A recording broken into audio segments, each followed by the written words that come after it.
Benvenuti alle Grave di Ciano. Sono Franco Nicoletti e sono il presidente del Comitato per la tutela di queste grave. Il nostro comitato si pone l'obiettivo di tutelare questo territorio da qualsiasi forma di minaccia per la sua importanza ambientale, ecologica, che è riconosciuta dalle massime norme europee in materia di tutela. Ora vi accompagno in questo viaggio al suo interno per farvele conoscere e scoprire insieme.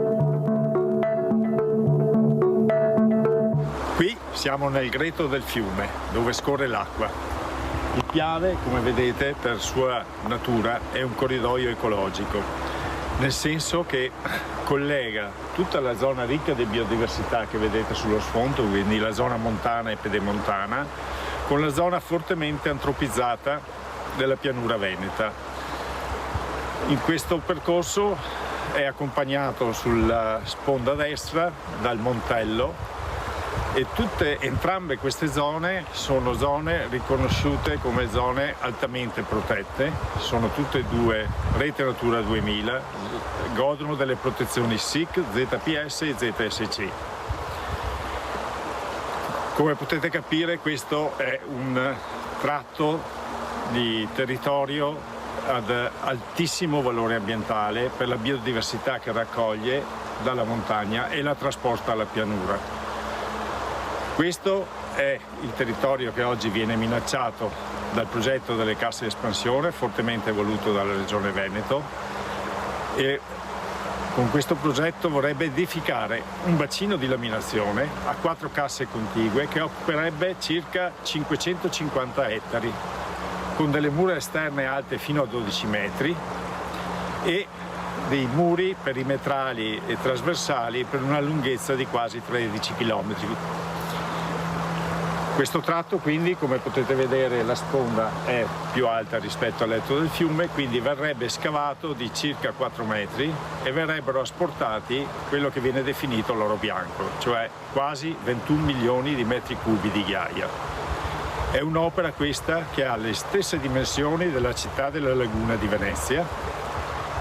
Fare questo tipo di lavoro significa distruggere quello che la natura ha fatto in 100 anni dopo la seconda guerra mondiale e tutta quella che è la biodiversità che si è creata con i magredi, unico esempio di habitat di magredi in tutto il Veneto, e distruggerebbe l'unico corridoio ecologico rimasto nel Veneto.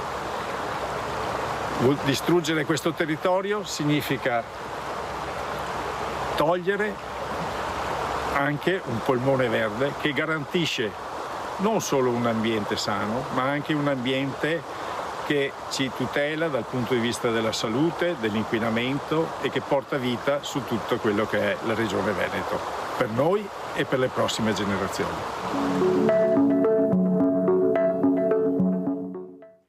Buongiorno, abbiamo aperto con il dottor Nicoletti, poi ognuno naturalmente farà le proprie riflessioni. Però cosa sta succedendo nel nostro territorio?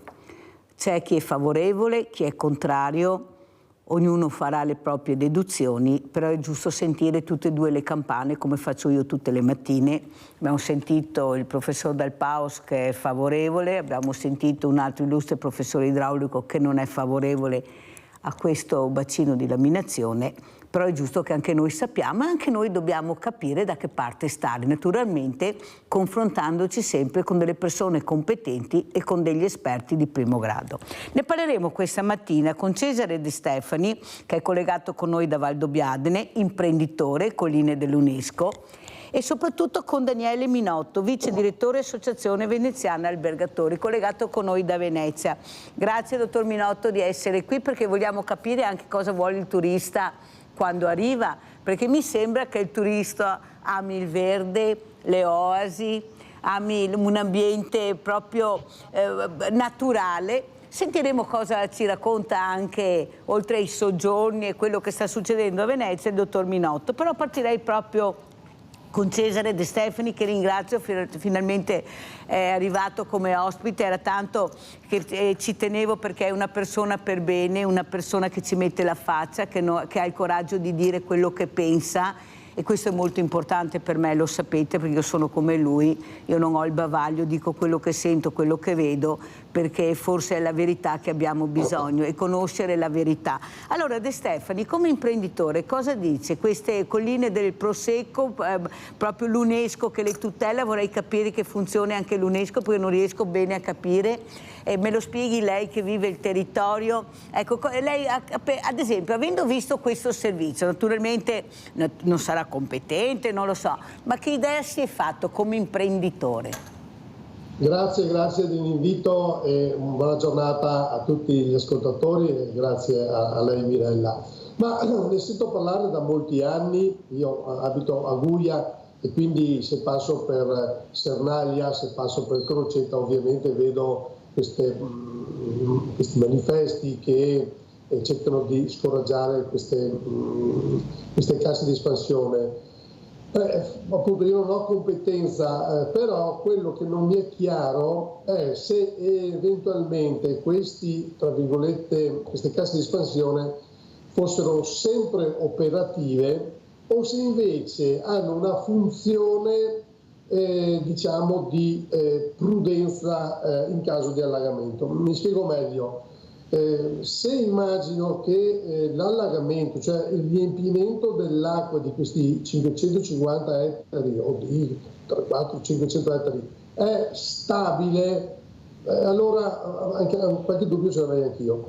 Se viceversa invece quest'opera è un'opera edilizia che si costruisce e che eventualmente verrebbe utilizzata, avrebbe la funzione in caso di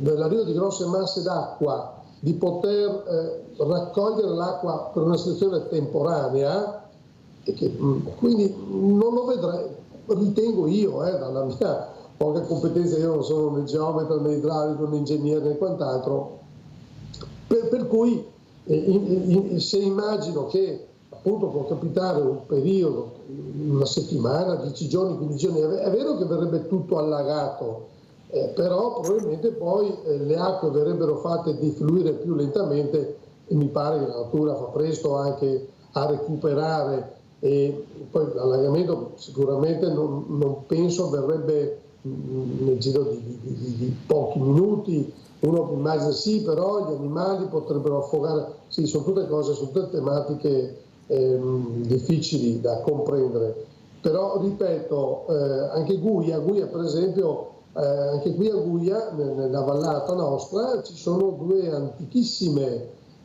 sbarramenti, oggi non servono più, ma credo siano stati costruiti negli anni 30, negli anni 40, quando il bosco era, cioè le montagne di pianezze, le montagne del Domion, perché stanno dietro appunto Guia e la vallata di San Martino, erano più prati, quindi l'acqua correva di più e qui avevano fatto questi sbarramenti che secondo me poi non sono neanche mai stati utilizzati. Io ho 63 anni, quindi insomma sono almeno 55 anni che mi ricordo di queste due piccole dighe che non le ho mai viste riempite d'acqua.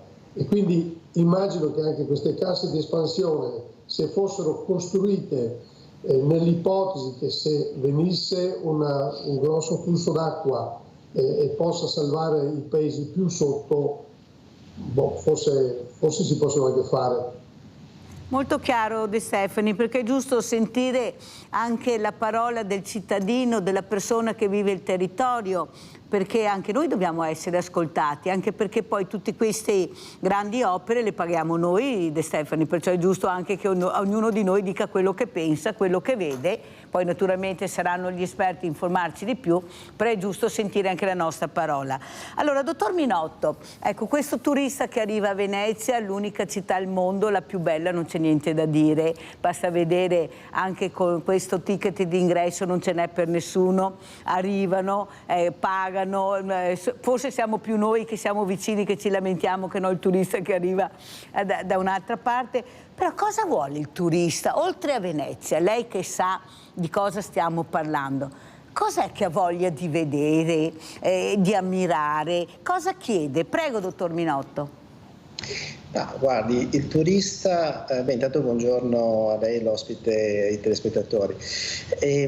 L'ospite vuole vivere il territorio, un territorio sicuro. Adesso io mi permetto anche di allacciarmi un pochino a quello che era l'oggetto di apertura di questa discussione, perché ad esempio Venezia esiste perché ha sempre modificato il territorio. Io ricordo le grandi polemiche che ci sono state per la costruzione del Mose. C'era un mondo scientifico che diceva che il Mose non avrebbe mai funzionato, il Mose invece funziona. Difatti Venezia è capitale mondiale della sostenibilità ed è un elemento aggiuntivo di un turismo consapevole dell'importanza dell'ambiente, proprio per la sopravvivenza e la sussistenza di quello che è il mondo. Abbiamo intere capitali, c'è Giacarta che sta sprofondando sott'acqua, quindi è un problema oggettivo che abbiamo e non riguarda solo il singolo territorio, la destinazione o il problema che viviamo quotidianamente nel nostro piccolo. Io poi sono veneziano, ma per scelta abito nel Feltrino, quindi Piave lo vedo passando tutti i giorni perché ho 100 km di strada per arrivare a Venezia. Quindi l'importanza di avere un territorio sicuro è fondamentale perché ci sia uno sviluppo sostenibile dal punto di vista anche turistico. Il turista vuole vivere un territorio che sia sano, ma non vuol dire che non debba essere fatto niente, cioè non è che deve essere tutto lasciato a se stesso perché esiste sempre un mondo del no a fare qualunque cosa.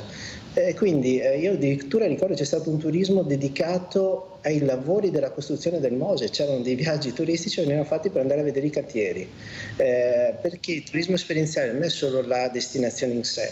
Noi ad esempio stiamo molto cambiando l'esigenza che c'è di vivere la città anche nelle strutture alberghiere, cambiando proprio quello che è la struttura alberghiera. Stiamo riducendo moltissimo la capacità ricettiva a favore di quello che è la qualità del soggiorno dell'ospite. Il tempo è la cosa più preziosa che abbiamo, non lo vogliamo sprecare, non è solo il fatto di vivere la destinazione, ma tutto deve essere una destinazione nella destinazione e quindi sicurezza, tutela dell'ambiente, del patrimonio culturale e quindi anche quell'accorgimento, come giustamente lei citava quando mi ha dato la parola, del contributo d'accesso, non è stato visto come un impedimento a venire in città, perché se viene raccontato correttamente che è un elemento che serve a contribuire per migliorare la qualità e la tutela di una città importante come Venezia, ma la Venezia non è l'unica città che ha questo tipo di caratteristiche, adesso si sta parlando anche sulle Dolomiti di iniziare a introdurre un contributo, ma l'importante è che venga considerato un contributo per migliorare quelli che sono servizi e la tutela per il mantenimento, proprio per lasciare a quelli che saranno i posteri un patrimonio migliore di quello che ci hanno dato. Non deve essere tutto quanto tenuto fermo, si può migliorare perché quello che ci è stato trasmesso, che ci è stato mandato, che abbiamo trovato è stato possibile perché è stato manutenzionato, migliorato e continuamente rivisto. Se prendiamo anche Venezia di 100 anni fa era molto diversa rispetto a quella che c'è oggi, ci sono dei rii che sono stati scavati, il Rio Novo, ci sono edifici che sono stati aggiunti, l'importante è che vengano fatti in un concetto di armonia e di coerenza di un progetto di una città che deve avere nella sua unicità, però deve avere comunque una visione anche verso il futuro. Molto chiaro anche lei, dottor Minotto, e la ringrazio. Il problema è che non è che si è contro il Mose o a favore del Mose. Quello che la gente esprime è perché, come e dove.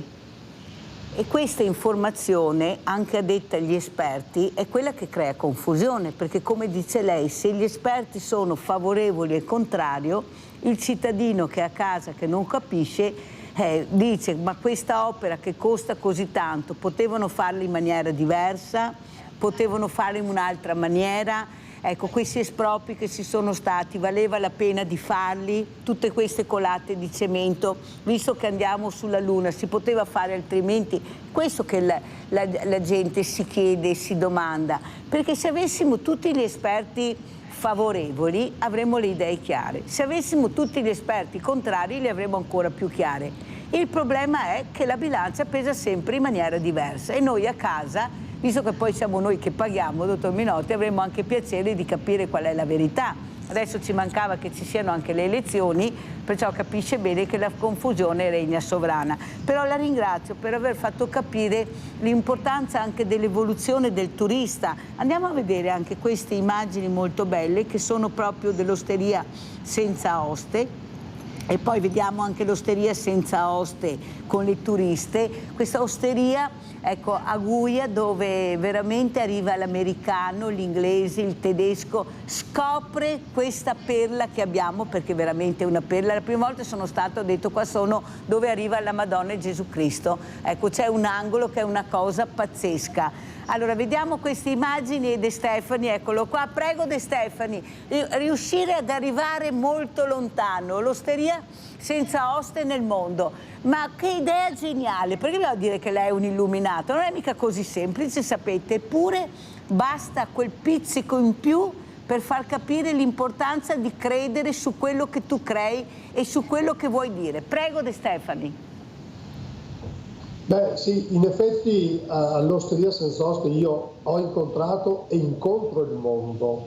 Io quando ho immaginato, avevo acquistato questa proprietà nel 97-98, poi per 7-8 anni la usavo solo per la mia famiglia, era anche diciamo un po' abbandonata, quindi ho fatto dei lavori. Poi c'è stato un momento in cui mi sono detto, Ostrica, ma io sono proprio fortunato a vivere in questo posto, ma anche in questo bel posto, ed è bello che questo posto sia condiviso anche con gli altri, perché è giusto che sia così. È un po' come quello che ha un bellissimo quadro se lo tiene chiuso in cassaforte, no? Le opere, le cose belle vanno condivise, perché tu puoi magari avere la fortuna di possederla, ma le cose belle, le cose particolari sono di tutti. E io in effetti ho acquistato questa proprietà, ma è un posto molto bello. Io potevo farmi una casa, in effetti avevo anche ottenuto un progetto proprio per farmi una casa, e proprio alcuni giorni prima che dessi l'inizio lavori, perché avevo già pagato anche gli anni di indennizzazione, un giorno che appunto passavo di là per vedere come iniziare i lavori,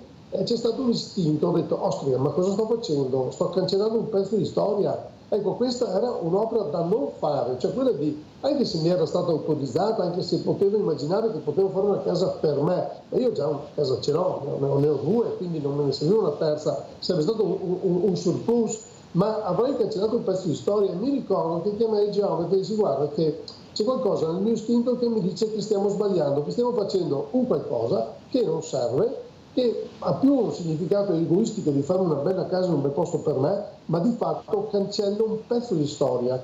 E immaginai proprio che questo luogo poteva avere un significato e diventare importante se avevo il coraggio di lasciarlo così. Quindi io sono favorevole ai cambiamenti, perché dico le casse di espansione andrebbero ragionate, forse sono utili a farle, come nello stesso tempo sono anche una persona che ci tiene a mantenere le cose come stanno, se sono situazioni particolari. E come è nata Business Deal? È nata proprio un giorno che, vedendo che comunque la gente passeggiava in questa mia proprietà, ho detto, Ostrica, ma se io a queste persone gli faccio provare un senso di ospitalità, un segno di ospitalità, cioè che fargli trovare sopra il tavolo che vedete, che a quel tempo era completamente disadorno l'interno, non c'era proprio nulla, gli faccio trovare 3 bottiglie di vino, gli scrivo, servitevi, assaggiate quello che questa terra produce, accendo un'emozione. E se accendi un'emozione, chi arriva per caso, questo non racconterà, e automaticamente diventa ambasciatore di un'esperienza e diventa ambasciatore di un territorio, e tu attraverso questo diventi un promotore del territorio, cioè quindi una ricchezza del territorio, perché poi alla fine il mondo è tutto bello, è bello, perfino il Sahara è completamente desertico, ma sono certo che è bello, queste dune, quindi il mondo è bello dappertutto. Dove sta la differenza che ci sono delle zone che hanno un maggior valore anche economico? Beh, è dato dalla notorietà, è dato da come chi lo vive interpreta quel territorio, lo capisce, lo comunica agli altri e lo fa diventare attraente, ma tutto il mondo è attraente. Quindi io dico che proprio ognuno di noi che vive nel territorio possiamo generare economia attraverso appunto l'interpretazione e creare la curiosità, perché il turista è una persona che è curiosa di vedere Venezia, è curiosa di vedere Firenze, è curiosa di vedere Roma, è curiosa di vedere qualsiasi parte del mondo e quindi è la curiosità. Ripeto, io l'Osteria Senza Sosta veramente non è stata una genialata, è stata proprio una sensibilità e ho immaginato che potevo diventare, tra virgolette, promotore e creare tutta una serie di ambasciatori, di persone che parlassero del nostro territorio, che poi vuol dire parlare di Osteria Senza Sosta, di Valdobbiadene, di Treviso, di Venezia, e per chi viene fuori da lontano è parlare dell'Italia. E l'Italia sappiamo quanto è importante nell'economia italiana tutto quello che è il mondo legato al turismo. Ma forse se qualcuno pensava oppure avesse pensato di fare nei tempi anche passati Cesare De Stefani assessore al turismo non sarebbe mica male, guardi, visto che lui parla di sensibilità e non di genialità. Io invece li abbino tutte e due e devo sempre ringraziare De Stefani che con semplici parole ha fatto capire l'importanza degli ambasciatori nel mondo, che sono i turisti che arrivano. Sentiamo Rinaldo da Venezia, poi sentiamo anche come commenta Daniele Minotto. Vai Rinaldo. Ciao Mirella e buongiorno ai tuoi ospiti. Mi sostieni che Osteria Senza Sosta ancora 20 anni fa, 18, quando non vedeva ancora niente, che era una roba non geniale, è il senso che ti mette a tuo agio e poi ti dà l'opportunità di stare con la gente, è una meraviglia. La gente che viene educata non approfitta di niente, ti ha paura di entrare, va bene, fa una roba brutta, metti un piede sbaglio, ma ti sei in paradiso ora, ti sei nella semplicità, è una roba solo uno che vive in GLT, da che zona ha poteva fare, è la persona che l'ha fatta, è una sensibilità, e dopo le donne che ha passato, ti lascerà, io ho combattuto, adesso ha capito che è serve perché è un'attrattiva che viene per tutto il mondo veramente. E dopo voglio dire che Venezia adesso non c'è più Venezia una volta, mi viene con 80 anni, 81, e ora Venezia della volta era diversa, perché era vivibile, adesso Venezia non ti vivi più, perché ladri, ma di tutto, veneziani che sono pochi, perché il dato via il tessuto sociale da Venezia, gli altri solo alberghi, robe, una volta da tutti noi altri, nel 1955 ne portava per i musei, ne portava per i campi, per il Cese, adesso solo turisti, solo castelli, no, Venezia non c'è più, Venezia di una volta, e più altri adesso si è messo, mi domanda a me che sono veneziano, che sono nato a Venezia, a carta di identità, ma non siamo mai, che a Venezia chi comanda, tutti i campagnoli, tutti da fuori, dei veneziani, neanche uno, mi volevo da 70 anni per Venezia, servivo gli alberghi, ospedali, dappertutto, conosco molto bene Venezia, e dire che vanno a fare un giro per i rii, quando che ne secca, e vede le condizioni che ha i palazzi storici di Venezia, va bene? Che secca hai 30, 40, 50 centimetri, dove che una volta io avevo i rivi in casa. Basta però, poi si offriamo un libro. Rinaldo, ti ringrazio della telefonata. Come sempre Rinaldo fa le proprie riflessioni da veneziano. Sentiamo dottor Minotto, ecco, come commenta le parole di Cesare De Stefani e del veneziano Rinaldo. Ma il signor De Stefani sicuramente rappresenta il tipico imprenditore veneto che arriva un po' prima di quelle che possono essere le normative e quelle che possono essere quelle che sono le condizioni di lavoro normali. Ovviamente ho letto anch'io che ha avuto delle difficoltà, ci sono delle normative un pochino stringenti in materia di somministrazione di alimenti e bevande e oggettivamente alcuni dubbi se uno deve considerarli da un punto di vista di un locale normale è difficile, però insomma se è riuscito e tuttora è aperto, ha aperto una nuova strada su quello che è un concetto diverso di ospitalità nel mondo della somministrazione. e quello che è risultato dal punto di vista soprattutto imprenditoriale è sicuramente molto positivo e l'ha fatto diventare una destinazione all'interno di una destinazione importante che è come quella appunto del Prosecco, che è patrimonio dell'UNESCO in un territorio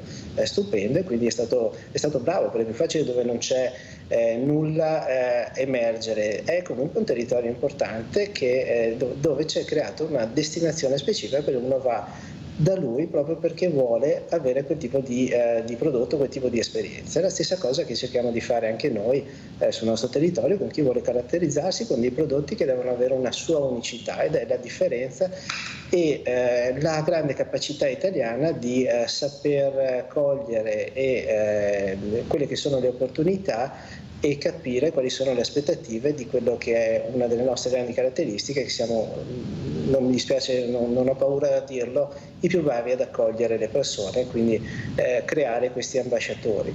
Per quanto diceva l'amico che ha chiamato per la questione su Venezia, è vero, la Venezia cambia, era molto più internazionale 200 anni fa, dove aveva un'idea di essere una potenza globale quando era la Serenissima. È cambiata, però se noi andiamo a vedere dei video dell'Istituto Luce degli anni 60 ci dice le stesse cose che ci diceva il signore di prima, ci dice che è invivibile, che ci sono troppi turisti, e rispetto al 55 che citava prima il signore erano passati 5 anni di differenza, quindi i problemi di convivenza sono sempre difficili, questo è indiscutibile.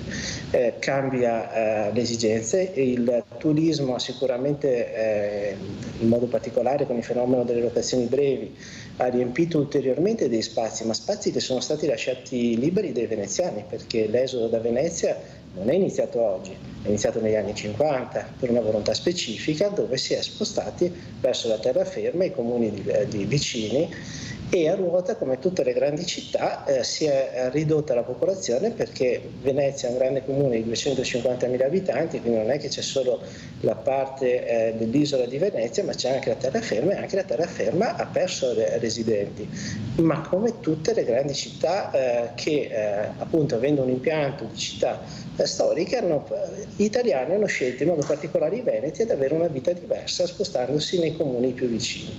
Quindi oggi il turismo, quello che noi diciamo sempre, ha riempito quelli che sono gli spazi vuoti lasciati da quella che era la residenza, e di conseguenza anche i servizi, e va anche ricordato che poi alla fine i turisti sono anche persone che vivono, sono cittadini della città anche per un giorno, due, specie chi pernotta, che è il turista che è favorito, che è preferito, perché è quello che dà di più alla città, ed è quello che è stato anche esentato dal contributo d'accesso, perché comunque già paga la tassa di soggiorno, in più paga l'albergo, paga i servizi, paga il ristorante, ma anche chi semplicemente soggiorna per periodi un pochino più lunghi e ha bisogno di servizi, compreso gli alimentari, il pane, i servizi sanitari. Una delle cose che non ci stancheremo mai di dire è che Venezia, nella città storica, ha ancora un ospedale di prima categoria solo perché ci sono i turisti. Se non ci fossero i turisti, per il numero di abitanti che ha Venezia, dovrebbero andare all'Angelo, perché non sarebbe giustificato un ospedale di altissima qualità, qual è l'ospedale di Venezia,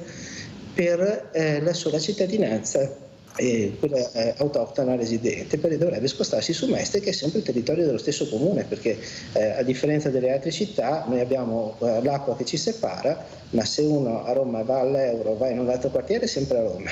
Qui da noi, nel momento in cui ci si sposta anche al Lido, per molti non si è a Venezia, e quindi questa è una cosa un po' molto veneziana che abbiamo.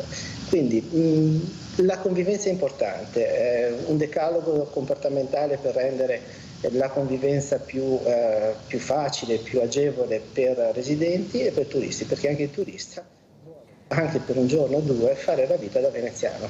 Grazie direttore, molto chiara anche la sua versione, d'altra parte è il suo lavoro e lui sta cercando di far capire l'importanza del turismo, specialmente a Venezia e non solo, perché poi il turista si sposta anche nella terraferma, se c'è una buona comunicazione va anche in realtà diverse, tanto in mezz'ora da Treviso ci si arriva, abbiamo Mogliano, Preganzolo, abbiamo tutte queste realtà che poi vivono anche col turista di Venezia. Abbiamo Leone da Tre Baseleghe, vai Leone.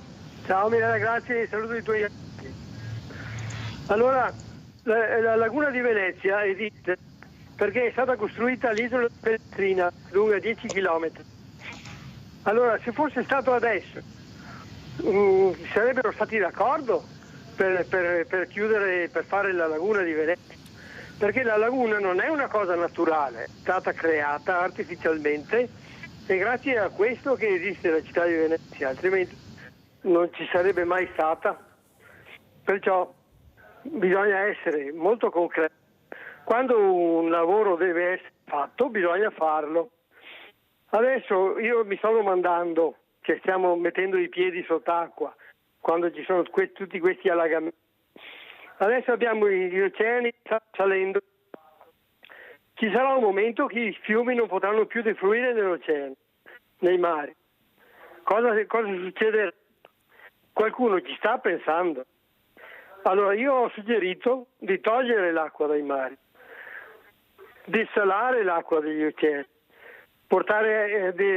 combattere la desertificazione con l'acqua del mare e tenere sotto controllo gli oceani. Abbiamo l'intelligenza artificiale, può quantificare quanta acqua viene sciolta dai ghiacciai e quanta acqua possiamo togliere dagli oceani e tenere sotto controllo il livello degli oceani. Questo bisogna fare, ma bisogna farlo subito, adesso. Ciao Mirella, grazie. Grazie Leone. Allora la mia domanda, anzi vediamo prima questo servizio che è molto importante, perché poi mi allaccio a quello che voglio dire a De Stefani e anche al direttore Minotta. Andiamo a vedere l'osteria senza oste scontrini, era il 2021. L'osteria senza oste è anche senza lotteria degli scontrini. E questa è l'ultima crociata di Cesare De Stefani, costantemente in trincea con fisco, agenzia delle entrate e cartelle varie. Questa volta la polemica è sugli scontrini e l'insieme di operazioni che vanno fatte per inserirli nella lotteria pensata dal Ministero delle Finanze.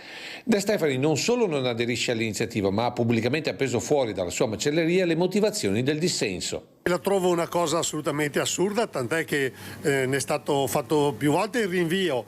È ingiusta, è iniqua, fa perdere tempo per niente. Mi sento offeso come commerciante che si pensi che io debba avere l'obbligo di far giocare i miei clienti con lo scontrino fiscale per confermare che io non sono un evasore. No, io finisco il mio rapporto di responsabilità fiscale nel momento in cui ho dato lo scontrino al cliente. Quello è il dovere che devo fare. De Stefani sottolinea che questa battaglia la fa anche per quei piccoli negozi che non si possono permettere il cambio della cassa. C'è comunque un importante costo iniziale che può arrivare fino a 1.500 euro per aggiornare i registratori. E poi c'è anche in una situazione come questa che abbiamo i clienti che stanno fuori del negozio ad aspettare al freddo e devono stare di più, allungare ancora i tempi. Per questa cosa la trovo assolutamente illogica. Però di una cosa sono contento, che non è che io non solo non aderisco, io sento una stragrande maggioranza di esercenti e commercianti che dicono e effettivamente non partecipano. Ma De Stefani non è tipo da fermarsi qui,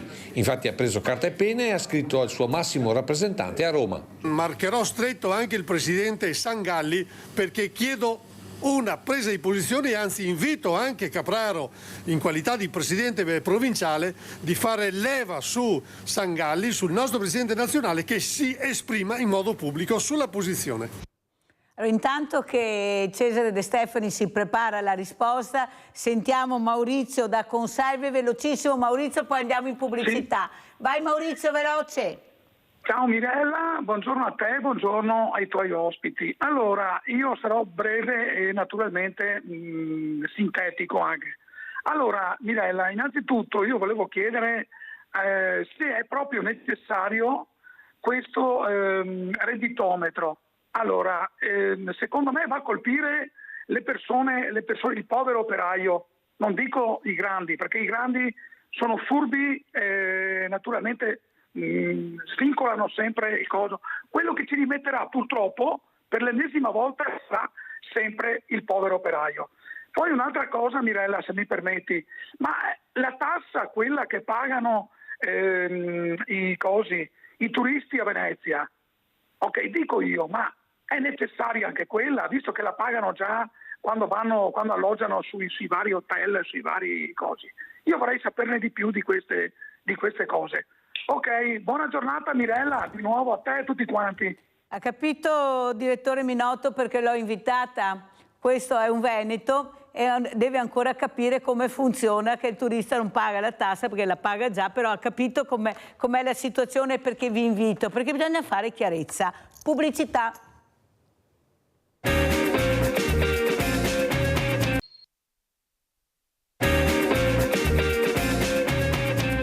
Ritorniamo in studio con Daniele Minotto, vice direttore Associazione Veneziana Albergatori, e con Cesare De Stefani, imprenditore di Valdobbiadene.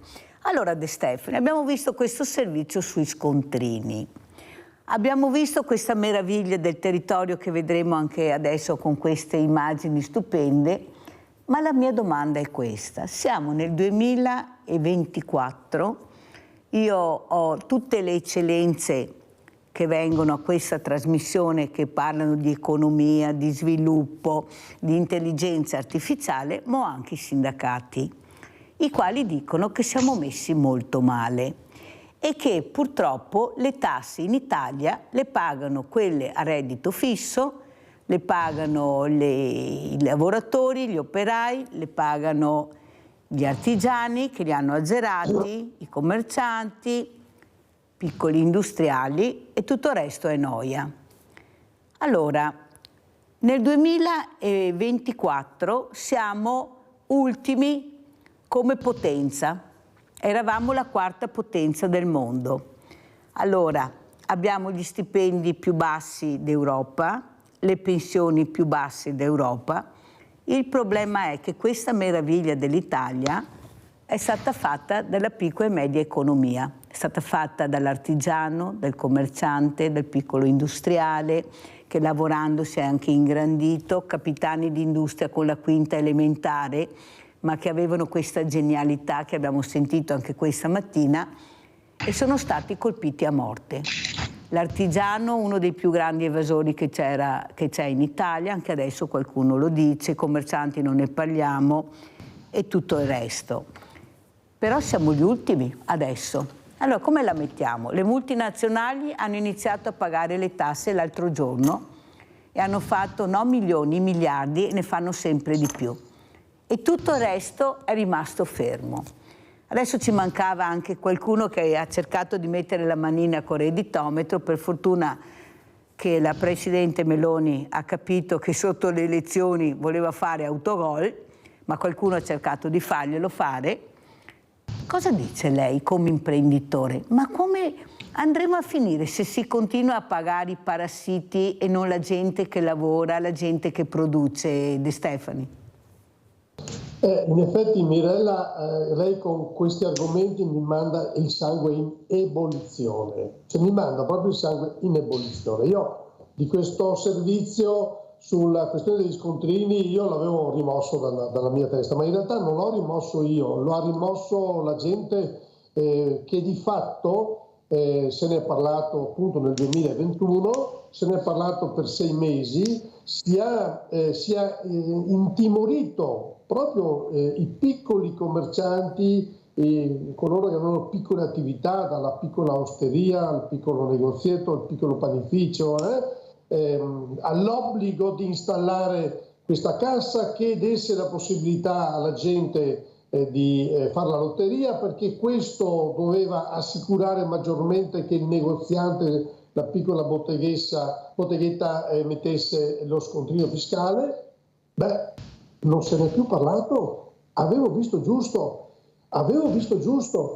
follie. Allora, se continuiamo a dar dietro a certe filosofie di sinistra, e mi espongono, nessun problema, ma a certe filosofie di sinistra e a certi pensieri sindacali fuori di testa, perché sono espressi da gente che non lavora, ma che anche peggio, che vive sulle spalle dei lavoratori, perché un sindacato serio i lavoratori sì li difende, ma gli crea le condizioni perché loro lavorino, non si creano le condizioni perché non si lavori. Io ce l'ho veramente, mi fa bollire il sangue, giustamente, e le trasmissioni servono anche a questo, no?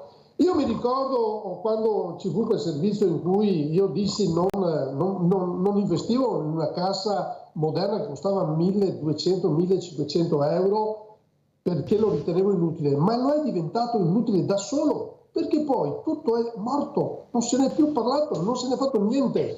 Solo che mi ricordo qui in Valdobbiadene, nella mia zona, dove siamo ancora tutti piccoli paesi, Guia ha 700 abitanti, oramai non abbiamo più neanche un bar, non abbiamo un negozio alimentare. Santo Stefano, che a 2 chilometri non ha un bar, non ha un negozio alimentare, non c'è più niente. San Pietro di Barbossa c'è un piccolissimo negozio che mi chiedo fra quanto chiuderà. C'è la desertificazione. Io mi ricordo che in quel 2021 sentii, e poi successe, che più di un piccolo negozietto, un piccolo periodo, decise di chiudere l'attività. Dice già non ce la faccio più, non si può andare avanti così, sempre spese inutili, questa è la goccia che ha fatto traboccare il vaso. Quindi proposte, perdite di tempo per legiferare, per strutturare un qualcosa che non è servito a nulla, che è solo servito a buttare un po' di fumo sugli occhi alla gente, ok? E che invece ha incentivato a chiudere definitivamente magari un'attività. Stefani, parentesi, se la prende più col sindacato o con le associazioni di categoria, che sono un'altra storia? Ma l'associazione di categoria non è un sindacato. Ma è un'altra storia. No, bisogna dividere bene, no, Stefani. Lei ha fatto dei nomi importanti che sono sì sindacato, ma fanno parte anche di un'altra associazione importante che dovrebbe difendere questo commerciante, questo lavoratore. Sì, ma non lo fanno con convinzione. Non lo fanno con convinzione. Allora, se noi pensiamo come sindacato CGIL, CISL e UIL, ok? Sì, quello è il sindacato dei lavoratori, ma perché le associazioni di categoria non sono un sindacato che dovrebbero difendere chi? I commercianti, ma i commercianti non sono dei lavoratori, gli artigiani non sono dei lavoratori, siamo sullo stesso livello, purtroppo io non ce l'ho qui a portata di mano, ma all'Osteria Senza Soste c'è un bellissimo testo di una filosofa che scrisse questo nel 1915-1920, adesso mi sfugge il nome, nella quale dice che quando ti rendi conto che per poter lavorare devi sottostare alle leggi che fanno coloro che non lavorano, perché le leggi che vengono fatte da coloro che non lavorano per colpire o gestire coloro che lavorano, conclude dicendo devi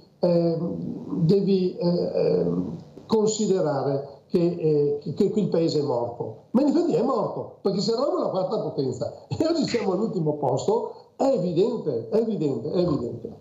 Sentiamo il direttore Minotto come commenta, sia per rispondere a Maurizio che vuole sapere che se il turista paga, non paga, ed è giusto chiarire, e anche su queste prese di posizione di sindacati dividendo in varie categorie, perché c'è sindacato e sindacato. Prego.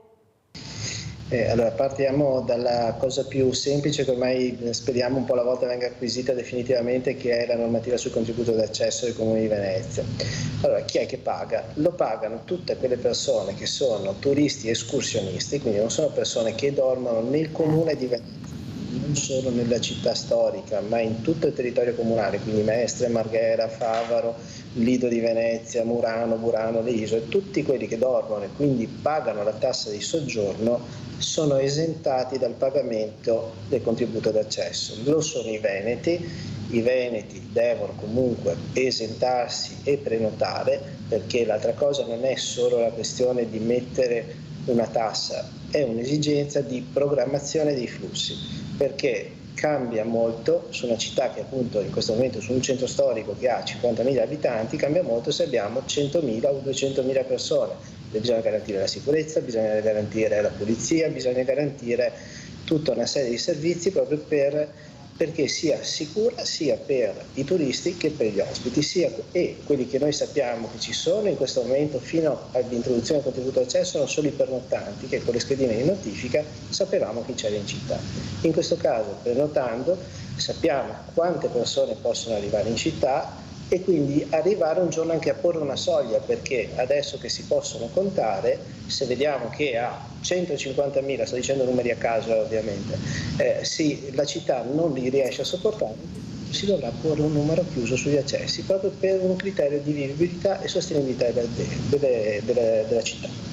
Per quanto riguarda i turisti che pernottano nei comuni vicini, quindi a Martellago piuttosto che ad Ese, ma anche a Verona e in altre regioni, che vengono in giornata a Venezia, caso tipico magari chi viene dalle spiagge che magari piove e si blocca il Ponte della Libertà perché vengono a vedere la città perché non si può andare in spiaggia, in quel caso le persone devono dare il contributo, perché almeno per pulire dove uno lascia una bottiglietta di plastica piuttosto che le carte o garantire dei servizi minimi, è giusto che qualcuno dia un contributo anche venendo da fuori.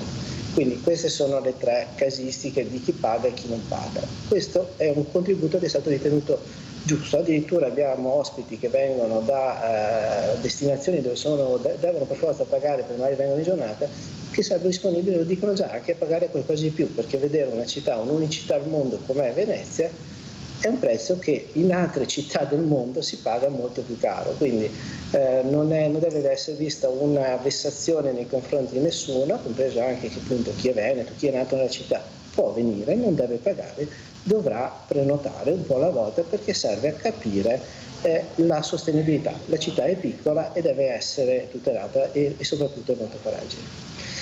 Quanto dice l'imprenditore, io lo so, noi rappresentiamo imprenditori, sono albergatori, ma sono imprenditori come chi fa il commerciante, come chi fa altri tipi di attività, assumendosi un rischio. Assumo un rischio con le mie risorse e quindi vado a fare l'imprenditore. Preferisco avere un reddito sicuro senza dover impegnare delle risorse mie, oppure perché non ho la predisposizione da imprenditore come ce l'ha appunto l'amico che è presente questa mattina, preferisco fare il lavoratore dipendente. Oggi non è che c'è una guerra dove c'è una colpa tra organizzazioni datoriali piuttosto che il sindacato di lavoratori. Alla fine ognuno in rappresentanza delle proprie istanze cerca un punto di incontro. Noi siamo in fase di rinnovo anche del contratto nazionale e quindi si cerca di arrivare a una media tra gli interessi di una parte e dell'altra. Alla fine l'interesse è comune, cioè che le cose vadano bene, che il settore che rappresentiamo, che da 5 anni il turismo è diventato il primo settore produttivo della regione Veneto, nonostante la regione Veneto sia una regione anche fortissima vocazione manifatturiera, con anche un comparto agroalimentare sicuramente importante, ma noi siamo la prima regione d'Italia per presenze turistiche. Venezia sicuramente fa la parte del leone numericamente, ma abbiamo altri capoluoghi UNESCO come sono Vicenza, come Verona, come si è aggiunta anche Padova, quindi abbiamo una serie di unicità sul nostro territorio regionale che fa sì che ci sia un territorio che può essere un sistema di trasporto attraverso il turismo di quelle che sono le eccellenze venete. Quando c'è stato il Covid ci siamo accorti che la mancanza di quelli che erano stati citati all'inizio, gli ambasciatori, quindi il turista che va a portare il Made in Italy e in questo caso il Made in Veneto, è venuta a mancare anche una capacità di vendita di quelli che erano i prodotti del territorio. Quindi deve esserci non più un rapporto conflittuale tra categorie, deve esserci una condivisione di un obiettivo e un punto di arrivo. Sicuramente le regole, gli imprenditori io li conosco bene, non è che non vogliono regole, gli imprenditori vogliono delle regole, però devono essere chiare, devono essere applicabili, devono essere anche coerenti con i tempi che cambiano. Ci sono delle dimensioni aziendali che non sono più sostenibili sul mercato perché sono cambiati dei costi e quindi in alcuni casi, come si citava prima, alcuni negozi, ma anche da noi alcune strutture che non reggono più un punto di equilibrio finanziario, dovranno per forza di cose cambiare il passo. Il nostro compito come associazioni di categorie è quello di accompagnarle per una crescita continua e coerente ed omogenea in un'ottica appunto di sostenibilità economica, per poter continuare a stare sul mercato. Le volte bisogna crescere, le volte bisogna passare anche la mano, perché ci sono dei momenti in cui dei progetti imprenditoriali non sono più attuali perché cambiano le regole. Io faccio sempre un esempio, io quando ero bambino era negli anni 80 e sentivamo sempre parlare dei viaggi spaziali della NASA con lo shuttle, quelle lì erano cose che potevano fare solo gli stati. Oggi gli Stati Uniti, la NASA, noleggia da Elon Musk le navicelle spaziali, oggi lo fanno imprenditori. Sì, però noi abbiamo a Venezia il treno che dopo mezzanotte non c'è più, dottor Minotto, dobbiamo dire anche quello, abbiamo musei che chiudono alle 17 del pomeriggio e abbiamo 7.500 associazioni di volontariato che forse se riuscissimo a impiegarle, e sono là anche che aspettano, ma siccome tutti fanno tutto non riusciamo a capire chi deve fare cosa. Ecco, io invito anche a questa collaborazione perché non c'è rete e questo potrebbe aiutare tantissimo, anche abbiamo visto a Treviso la notte bianca, i numeri e le code all'esterno dei musei per andare a visitare, ecco, questa bellezza che abbiamo, perché noi siamo sia museo a cielo aperto che agli interni, però abbiamo qualcosa che non funziona, dottor Minotto, non c'è niente da fare, bisogna avere il coraggio anche di dirlo e bisogna avere il coraggio anche di cambiare certe persone in certe poltrone e mettere quelle che hanno a cuore, come ha fatto De Stefani, che si è inventato questo. Con tutte queste associazioni di categoria forse potremo tenere più aperti i musei anche a orari dove magari la gente riesce a visitare e soprattutto queste linee ferroviarie, Venezia, città nel mondo, mezzanotte te stai apri e non te muovi più. Dottor Minotto, io la ringrazio, la saluto e veramente grazie per le parole che ha detto. Ecco, io vorrei salutare De Stefani con queste immagini bellissime delle colline del Prosecco. Vediamo le immagini e sentiamo come ci saluta Cesare De Stefani. Prego De Stefani. Beh, vi saluto ringraziando appunto di avermi invitato qua, però ne approfitto in chiusura comunque a manifestare il mio disappunto anche per le mie associazioni di categoria, cioè per i sindacati appunto, per i sindacati degli artigiani e dei commercianti, cioè dei lavoratori autonomi, perché c'è una cosa che è certa. Purtroppo io ho fatto delle grosse battaglie per quanto riguarda la ribellione, ma non di non pagare le tasse, ma di avere dei controlli che non siano vessatori. Purtroppo queste cose stanno ancora continuando. Chiudo su questo argomento, apro sulla questione del territorio. È una fortuna che per noi Pia Valdobbiadene essere UNESCO, perché di fatto ci impone ad avere più cura del territorio, ma vi posso assicurare che è cambiata ed è ulteriormente migliorata anche la qualità dei turisti che vengono a visitarci. Senta De Stefani, magari qualche vignetto in meno e qualche mucca in più al pascolo, non sarebbe bello? Allora, se parliamo della zona delle colline di Valdobbiadene, purtroppo qualche vigneto in meno c'è proprio. Cioè, qual è il problema? Che si stanno abbandonando i vigneti della zona di Valdobbiadene perché lavorarli è diventato insostenibile. Chi non abita a Valdobbiadene come me e quindi non conosce ha l'impressione che questi imprenditori, questi contadini abbiano tolto del bosco a favore dei vigneti. No, è il contrario. È il bosco che sta avanzando e io veramente ti inviterei a venirmi a trovare, di venire qui e vorrei portarla e portarvi all'interno delle valli di Valdobbiadene, dove quando io ci vado rimango incantato perché mi sembra di essere in Perù, dove vivevano i Maya, dove vivevano diciamo quelle popolazioni, perché qui questi contadini sono dei veri eroi. E attenzione che i vigneti significa per questo territorio fragile, i vigneti, quelli storici, di fatto hanno una funzione di controllo, di regimazione delle acque. Tu quando vai in un vigneto lo lavori perché ti deve aiutare a generare reddito, ma tu controlli la regimazione delle acque, le strade. Credetemi, sono determinanti per salvare il territorio. Il problema è che tra poco, vedrete, i vigneti di Valdobbiadene verranno abbandonati perché è troppo faticoso lavorare. Ma c'è la pianura che rende tanto, De Stefani? Chiedo scusa? C'è la pianura che rende tanto, dove siamo noi. Tutto vigneto anche qua, sa De Stefani. Io sto parlando di Valdobbiadene, cioè io devo parlare del mio territorio, io devo parlare di questo dove vivo, e quando vedo i giovani agricoltori anche di questo territorio che abbandonano i vigneti dei loro nonni, che ripeto sono quelli che ti assicurano a conservare le colline, a regimare le acque, a far sì che non arrivino i rovi, e che abbandonano queste terre per andare a piantare i vigneti in pianura dove tutto è meccanizzabile, io dico che questi dovrebbero essere denunciati per alto tradimento. Per alto tradimento, perché il fenomeno Prosecco è nato nelle colline e tutto il mondo che ruota attorno a Prosecco deve difendere le colline, non solo di Valdobbiadene, ma io parlo quelle di Col San Martino, di Farra di Soligo, cioè sono posti, credetemi, non hanno nulla da che invidiare al Perù dei Maya e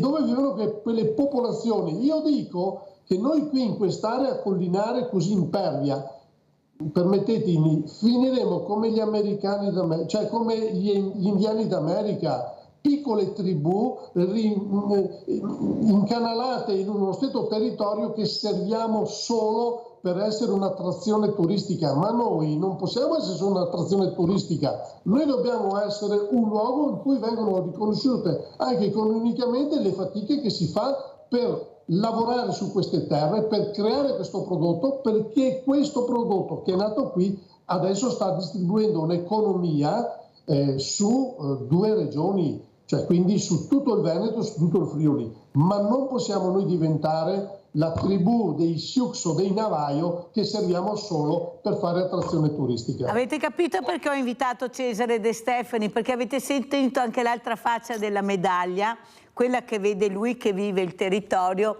e alla mia domanda non si è naturalmente nascosto, ma ha detto è così perché si va in pianura, che è molto più facile, e si abbandona questa meraviglia. Abbiamo l'ultima telefonata, poi saluto gli ospiti. Giuseppe da Villorba. Buongiorno. A tutti. Senta, volevo un attimo riprendere il discorso di prima che lei faceva con gli ospiti precedenti, in quanto si parla della situazione economica che adesso non vogliono riprendere, mettere, come si dice, il conteggio, insomma, dei redditi e via dicendo, che è una cosa grave, non grave, eccetera. Ma io mi ricordo comunque i politici devono avere una larga visione della politica e di lasciar vivere, per così dire, tra virgolette, il popolo. Mi ricordo che anni e anni fa si parlava lo stesso, non mi ricordo neanche di anni, ma c'era, mi ricordo, il ministro o forse no, deputato D'Alema. Tutti conoscono il D'Alema, era di sinistra, io di sinistra non sono mai stato.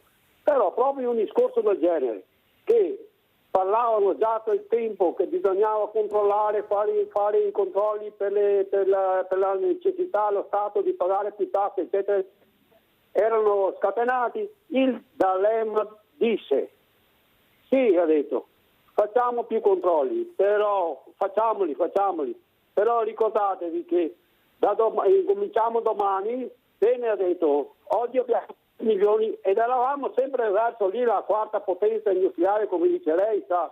Ha detto, oggi abbiamo 2 milioni di disoccupati, domani ne abbiamo 4, perché tutti cominciano a tirare i remi in barca, a chiudere e fare qua. Dunque un po' di elasticità per far vivere chi ha un po' di testa. E come si dice lei, Mirella, anche la quinta elementare, ma ha messo su una fabbrica, un commercio, bisogna insomma lasciare stare noi, il popolo, la gente, che come si dice... Molto chiaro, Giuseppe, devo lasciarti perché devo andare in pubblicità.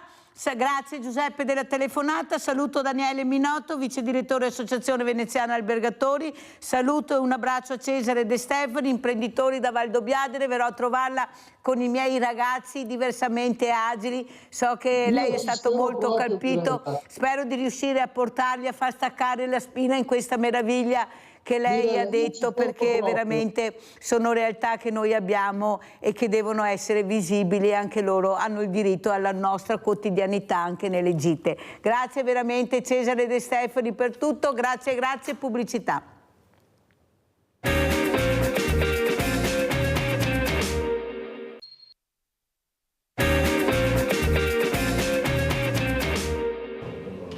Eseguito a Padova in azienda ospedaliera un trapianto di rene da record. A cuore fermo il donatore aveva 92 anni. Ad oggi non risultano donatori non a cuore battente in età così avanzata. Aumenta la popolazione, l'età della popolazione, ma anche l'età della popolazione che noi dobbiamo trapiantare, per cui le liste si allargano e questo richiede sempre più donazione. Questa donazione ci mette nella condizione di accettare anche organi di età che consideriamo avanzata, ma come abbiamo sempre detto, quando un paziente, una persona arriva a oltre 90 anni ha sicuramente un buon fegato. Il trapianto a cuore fermo è un'operazione più complessa, fondamentale l'utilizzo delle macchine da perfusione e l'esperienza clinica dei chirurghi. È qualcosa di incredibile che va al di là del concetto che abbiamo studiato in medicina. Se tu hai un cuore che rimane fermo almeno 20 minuti, ma fermo vuol dire asistolico, e poi lo fai ripartire e poi lo ricondizioni e lo trapianti e lo fai funzionare, è qualcosa di incredibile che ha superato le leggi della medicina che tutti fino a poco tempo fa pensavamo che non si potesse fare.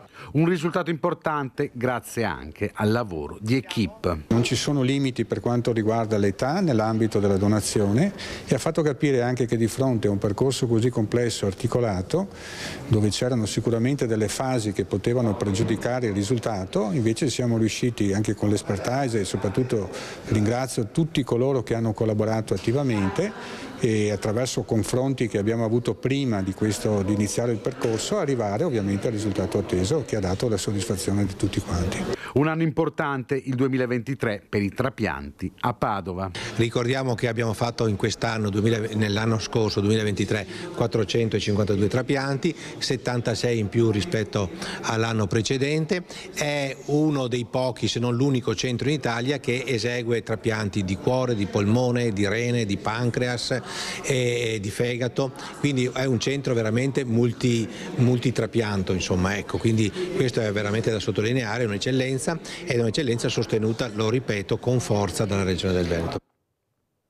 Ed è collegato con noi da Padova il dottor Emanuele Cozzi, direttore immunologia dei trapianti, azienda ospedaliera Università di Padova, che ringrazio veramente. Grazie dottor Cozzi per essere qui, per spiegare, perché ormai facciamo fatica anche a morire, come vi vogliamo bene dottore, ma soprattutto ecco l'importanza della squadra, questa squadra che ci crede, che sta cercando di dare il massimo del massimo, questa tecnologia sempre più all'avanguardia. Veramente grazie. Saluto anche Graziella Lazzari Peroni, presidente ANFAS Veneto e Mestre. Grazie anche alla presidente Peroni di essere qui. Grazie Graziella.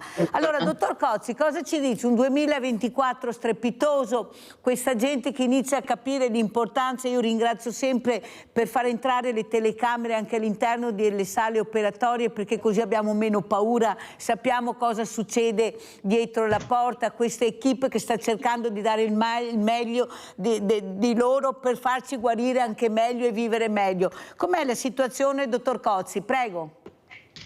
Intanto buongiorno Mirella e buongiorno anche ai suoi telespettatori. Effettivamente diciamo che la Regione Veneto ha investito molto sulla realtà trapiantologica e oggi sicuramente il gruppo di Padova ha come unico centro la leadership sul territorio nazionale. Questo sicuramente, oltre che a investimenti in termini ovviamente di risorse economiche, questo ha dovuto anche necessariamente richiedere la crescita anche del personale coinvolto, come avete capito, in tutte le varie discipline afferenti al trapianto, e quindi non è solo una questione di chirurghi, ma è anche una questione di specialisti dell'organo. Ovviamente il trapiantatore di cuore ha bisogno del cardiologo, il trapiantatore di rene ha bisogno del nefrologo, abbiamo bisogno ovviamente di investimenti in termini di sale operatorie e terapie intensive, cosa che la Regione Veneto ha fatto e sta facendo,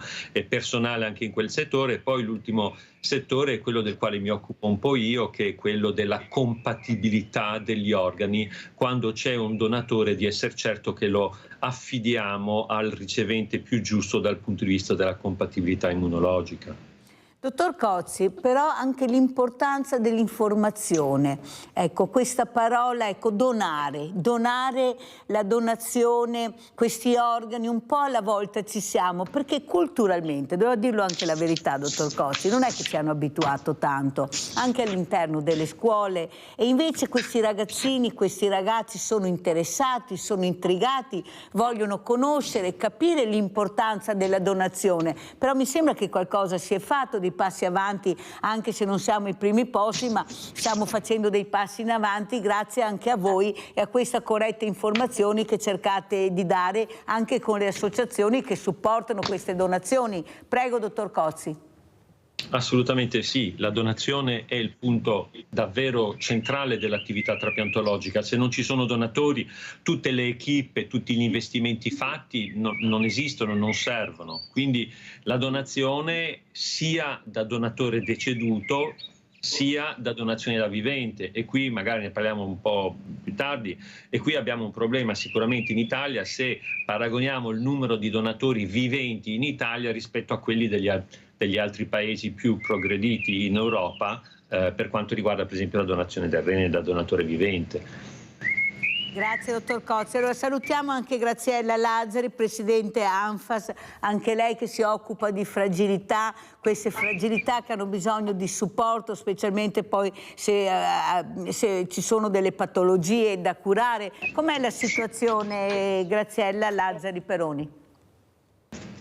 Beh, per quanto riguarda il campo che mi occupo io, intanto mi congratulo con il dottor Cozzi perché seguo anche una parte di questo tipo seguo io come amatoriale perché vengo dalla sanità, per cui credo che sia particolarmente importante soprattutto una formazione e proprio l'informazione, come dicevi prima Mirella, e soprattutto fatta nelle scuole dalle medie in su.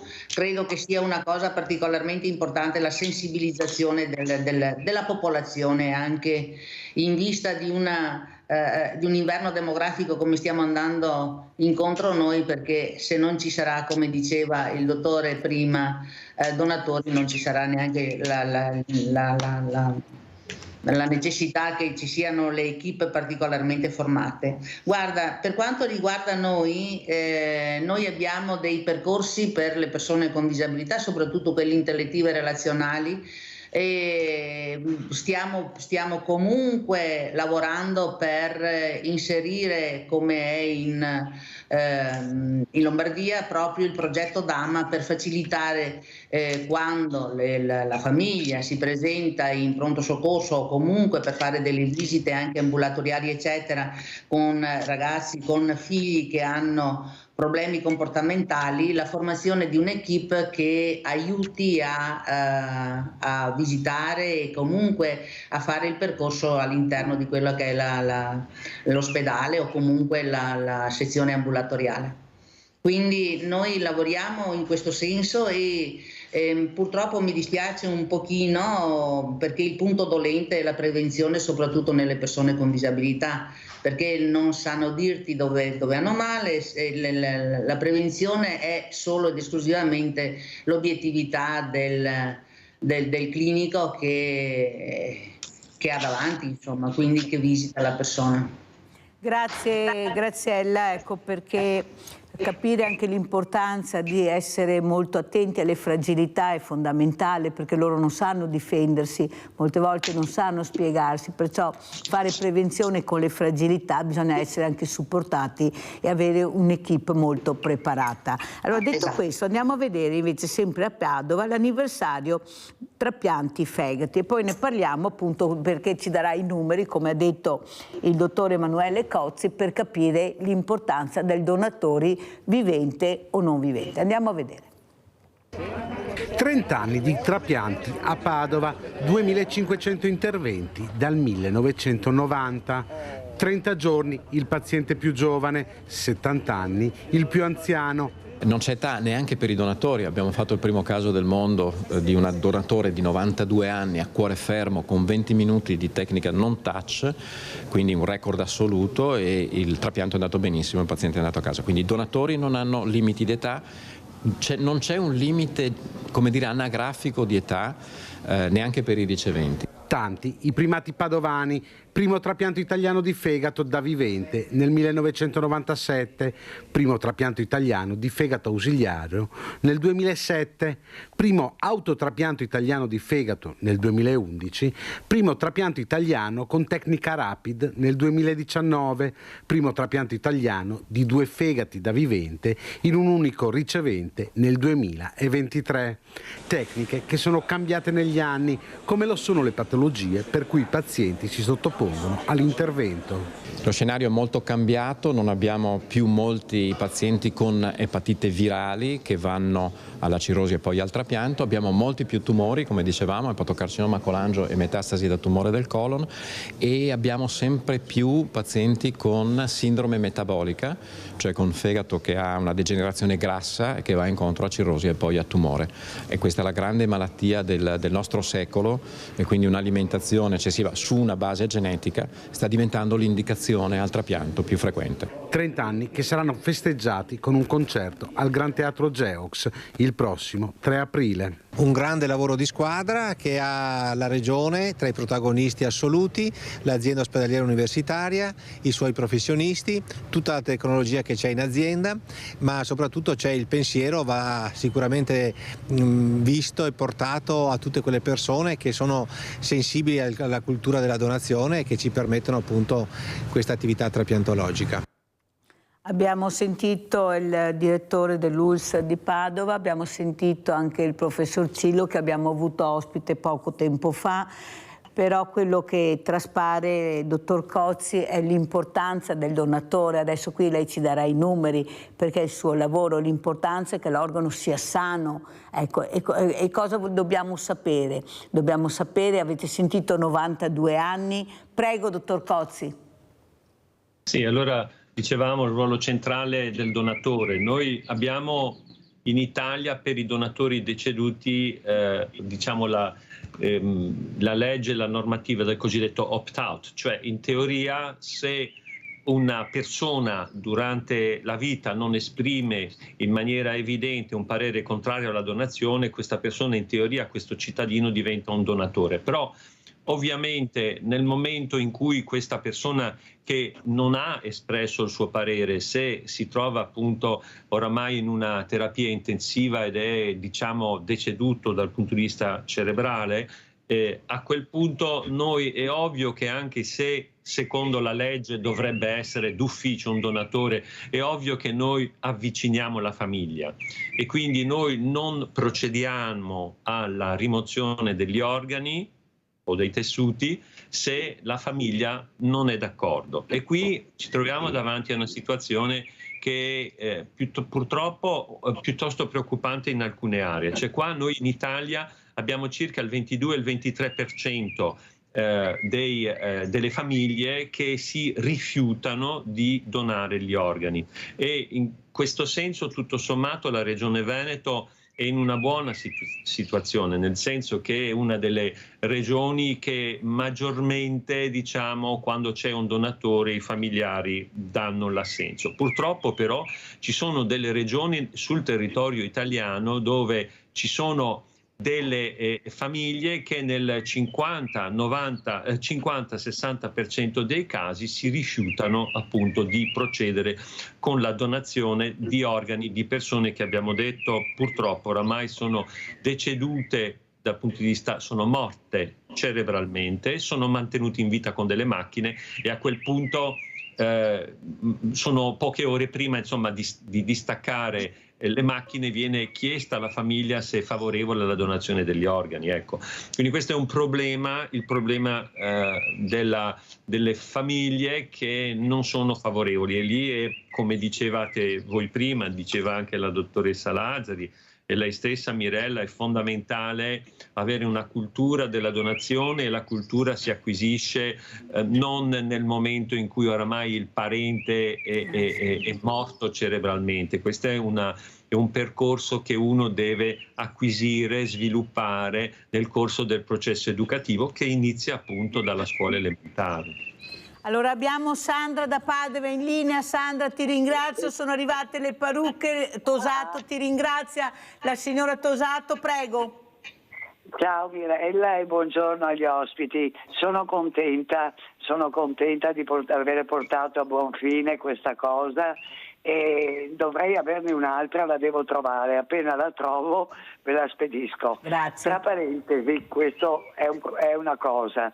E volevo congratularmi perché io mi ritengo fortunata di essere nata a Padova, perché abbiamo un'eccellenza, è inutile. Mio papà era donatore di sangue perché anch'io ho il gruppo 0 RH positivo. Io ero andata, però avevo avuto da ragazzina, bambina, tutto il mio quartiere, non lo so, deve essere stata una pandemia, l'iterizia, e mi hanno detto che non potevo donare il sangue, che con mio rammarico, però pazienza.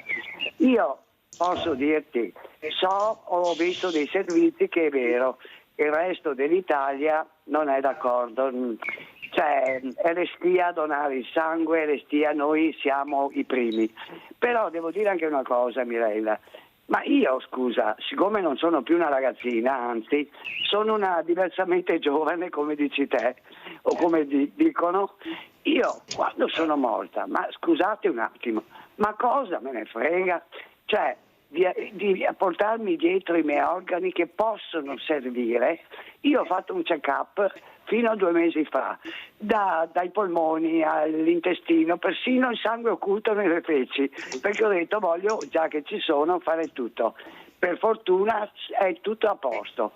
Allora, penso che sia un fatto religioso, perché penso io, una parte che magari è il cristiano, il musulmano, cioè mettiamo tutto un gruppo di religiosità varie, che magari sono restie perché nella anche loro cultura... Anche l'italiano, vai, metti anche l'italiano.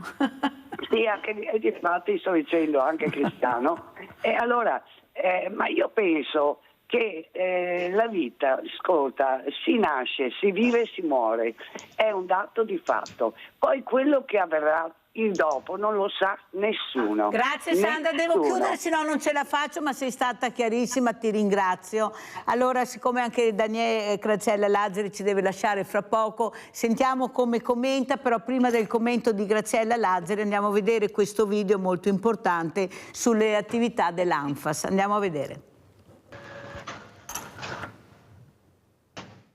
Sull'altro Stefano, sull'altro tavolo. Quel tavolo lì Stefano, sull'altro tavolo. Stefano, su quel tavolo. Bravo. Ok, fermati, metti il braccio appoggiato sul tavolo, bravissimo. E mi pulisci tutto il tavolo, così. Molto bene.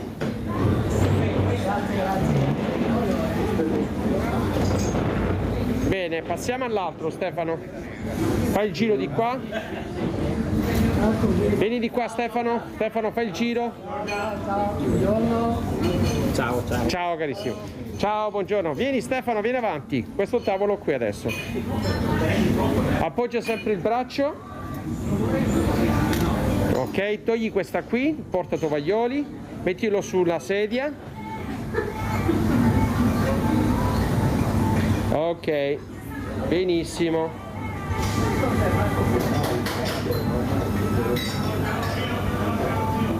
Ok, guarda quello che stai facendo.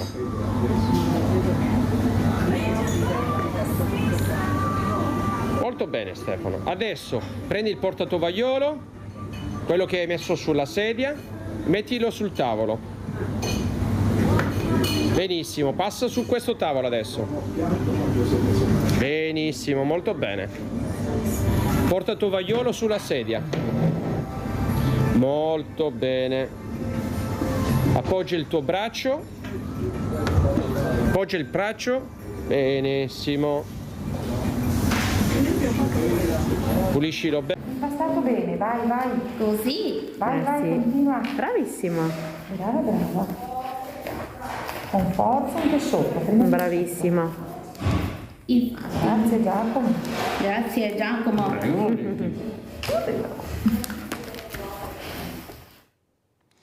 Allora sapete quanto mi commuovono queste fragilità e la delicatezza che hanno e che va rispettata, però ce la mettono tutta. Avete visto questo braccio che tende proprio a far forza sul tavolo da pulire. Ti ringrazio veramente, Graziella, per queste immagini che fanno capire cosa vuol dire la quotidianità per loro, quella che viviamo tutti noi, ecco, la libertà, l'accoglienza, essere accolti e non giudicati. Prego, Presidente.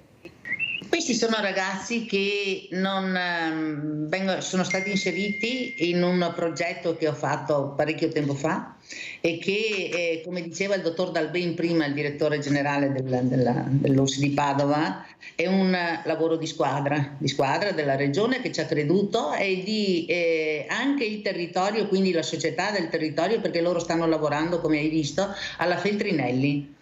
E alcuni sono in cucina, altri invece sono fuori a lavorare. Certo che lavorano con un tutor, perché vedi che ed è un impegno particolarmente interessante, ma anche importante, ma anche interessante, perché dal non saper fare niente alla pulizia dei tavoli, al disbrigo e al rifacimento anche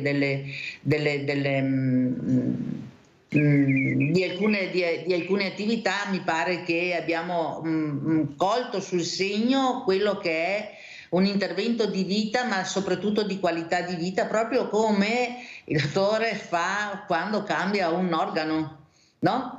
La qualità di vita della persona che viene curata e che gli viene sostituito all'organo ovviamente è di gran lunga come aspettativa superiore rispetto al vivere con l'organo ammalato. Qua noi facciamo la stessa cosa ma in un altro ambito. Noi facciamo in modo che non siano sempre non autosufficienti, ma che mettano in atto la loro pur piccola autosufficienza che hanno, ed è questo un lavoro di occupabilità, cioè quel lavoro che non è un lavoro produttivo ma che è comunque un lavoro di inserimento e di socializzazione. Allora, grazie Graziella per queste parole, so che anche tu ce la stai mettendo tutta per cercare di far capire e soprattutto ascoltare, di investire in queste fragilità, investire su queste persone che forse hanno molto da dare e anche insegnare a noi, forse anche di guardarli con occhi diversi. Quello che dovremmo fare, dottor Cozzi, anche con i trapianti, con i nostri organi, prima Sandra diceva ma forse è un problema anche religioso, io penso sia più un problema culturale, un problema molto importante, e si deve iniziare da piccoli a capire l'importanza della donazione, e sono convinta che se riusciamo a fare questo anche all'interno delle scuole abbiamo già fatto dei passi in avanti, perché anche ieri a questo incontro molto importante che abbiamo tenuto all'ippodromo di Sant'Artemio, che veramente ne è uscito un puzzle straordinario con questi campioni olimpionici del mondo che di fronte alle fragilità che hanno espresso quella che è la loro voglia di vivere, hanno detto scusateci, noi vi domandiamo scusa perché oggi forse abbiamo capito qualcosa in più. Ecco, l'importanza di intrigare i ragazzi, anche a mio avviso, dottor Cozzi, di farli entrare negli ospedali, portarli, dobbiamo andarli a prendere per mano questi ragazzi. Io non devo essere fortunato, dottor Cozzi, lo dico anche a Graziella Lazzari, di frequentare quella scuola, l'ho detto anche ieri, di avere quel dirigente. Io devo avere quello che mi spetta di diritto, conoscere, capire. Prego, dottor Cozzi. Sì, sono d'accordo con lei, Mirella, cioè il problema religioso secondo me c'entra poco. Se in alcune regioni il 40, il 50 o addirittura il 60% delle famiglie si oppone alla donazione, non c'entra la religione, non c'è nessuna, diciamo, regione che è abitata da persone che magari appartengono a alcune religioni contro l'opposizione, contro la donazione degli organi, a parte il fatto che questa religione di fatto non esiste se non in Giappone. Io ritengo che sia, come dice lei, Mirella, un problema essenzialmente culturale. Ripeto, in questo momento in Italia il 30% delle famiglie si oppone alla donazione. Il lavoro fondamentale, che è già iniziato e che è in corso, eccetera, è senz'altro di aiutare dal punto di vista della crescita i nostri ragazzi e di lavorare a tutti i livelli, magari andare a vedere gli ospedali non so fino a che punto sia la cosa più efficace da questo punto di vista, però certamente molti di noi si interfacciano con le scuole cercando appunto di far capire il vantaggio di pensare alla donazione, perché oggi la donazione, l'organo va a un ricevente che non conosciamo, la cui qualità di vita ovviamente è molto molto povera, ma questo conoscente che non conosciamo oggi, un domani potrebbe essere nostro fratello, nostro padre o nostra moglie. Ecco, voglio dire, questo è il tipo di lavoro da fare, che la donazione oggi tu la fai, non sai bene a chi, ma un domani potresti proprio essere uno dei destinatari di questi organi salvavita. Sa, dottor Cozzi, perché ho detto portarli all'interno degli ospedali? Perché quello che io vedo è che i ragazzi hanno bisogno di messaggi forti, cercano i messaggi forti, sono intrigati dai messaggi forti. E allora, se loro vogliono questo, cerchiamo di portarli nella maniera giusta, accompagnati da persone competenti, per far capire l'importanza della donazione. Perché è là che ci giochiamo il tutto. Quando il ragazzo vede e diventa protagonista, lo ascoltiamo, forse riusciamo anche a fargli capire l'importanza della donazione e cosa può fare. Perché sono di una sensibilità estrema, dottor Cozzi, è questo che qualcuno si dimentica. I nostri giovani sono preparati, hanno quella sensibilità che forse non riusciamo a capire e proprio per questo si sono chiusi a riccio, perché non li ascoltiamo. Non vediamo quello che loro vorrebbero capire. Quella studentessa che veramente, quando sono stata invitata in questo istituto, che ha detto ai professori: guardate che ognuno di noi è una persona a sé e ogni persona ha qualcosa da darvi, ascoltateci. Sono stata l'unica che l'ha abbracciata, dottor Cozzi, nel silenzio generale di tutti i grandi professori e dirigenti, e lei mi ha ringraziato. Ma vogliamo capire, io dico anche, dottor Cozzi, che dobbiamo dare il voto ai sedicenni, diamo pure il patentino a 16 anni, li mettiamo pure su una strada e non li responsabilizziamo. Allora perché non diamo il voto ai sedicenni? Ma non sanno, perché il trentenne e il quarantenne sa, secondo voi? Questo dico tutte le mattine. Perché io vedo che abbiamo veramente dei ragazzi meravigliosi e non mi spaventano questi esempi devastanti che arrivano con queste baby gang, che poi alla fine sono dei piccoli gruppi rispetto a quella realtà che abbiamo visto anche alla Fenice, che suona, che canta, che interpreta. Forse per questo io dico, forse dobbiamo portarli all'interno degli ospedali, in queste sale meravigliose che abbiamo, e coinvolgerli. Cosa dice, dottor Cozzi? Ma certamente io sono portato anche per via del mio ruolo che ho in Università di Padova, certamente all'insegnamento e alla docenza dei giovani. Io sono assolutamente d'accordo con lei. Noi abbiamo dei ragazzi giovani che iniziano l'università, io li vedo dai 19-20 anni in poi, devo dire che sono effettivamente delle persone, molti di essi estremamente maturi, estremamente preparati e che, come giustamente dice lei, molte cose le capiscono subito e molto meglio magari di persone più grandi per quanto riguarda l'età. Io non sono, diciamo, contro, se questo è utile dal punto di vista comunicativo per fare toccare per mani. Ecco, certamente richiede un'organizzazione non da poco, però insomma io certamente non mi oppongo, cioè se questo è il miglior metodo comunicativo e voi siete esperti della comunicazione, io certamente mi allineo, assolutamente. Grazie, dottor Cozzi. Un'altra cosa importante, che ne ho parlato anche col professor Gerosa, che ho avuto ospite da poco, su questo cuore artificiale, intelligenza artificiale, ma quando io ho detto al dottor Gerosa, professore, guardi che però c'è sempre l'uomo alla fine che manovra tutti questi po' di macchinari anche di ultima generazione, e lui mi ha risposto: lei ha letto la mia relazione, no? Perché ho detto proprio questo, parliamo di intelligenza artificiale ma poi c'è sempre l'uomo. Cosa ne pensa lei, dottor Cozzi? Assolutamente sì, io con il lavoro che faccio, noi studiamo appunto la compatibilità. Quando abbiamo un donatore, prima di donare l'organo, tutti noi sappiamo che per esempio quando facciamo una trasfusione dobbiamo rispettare delle regole, per esempio le regole della compatibilità del gruppo AB0 e anche le regole della compatibilità per il fattore RH. Bene, anche noi per i trapianti abbiamo delle regole da rispettare, però anche se la macchina ci dice vai avanti, questo dovrebbe essere un donatore giusto per questo ricevente. Alla fine la decisione finale la prende l'uomo, e devo dire che 99 volte su 100 la macchina ha ragione, qualche volta l'uomo aggiunge qualcosa alla decisione finale e secondo me ci permette anche di allocare meglio gli organi.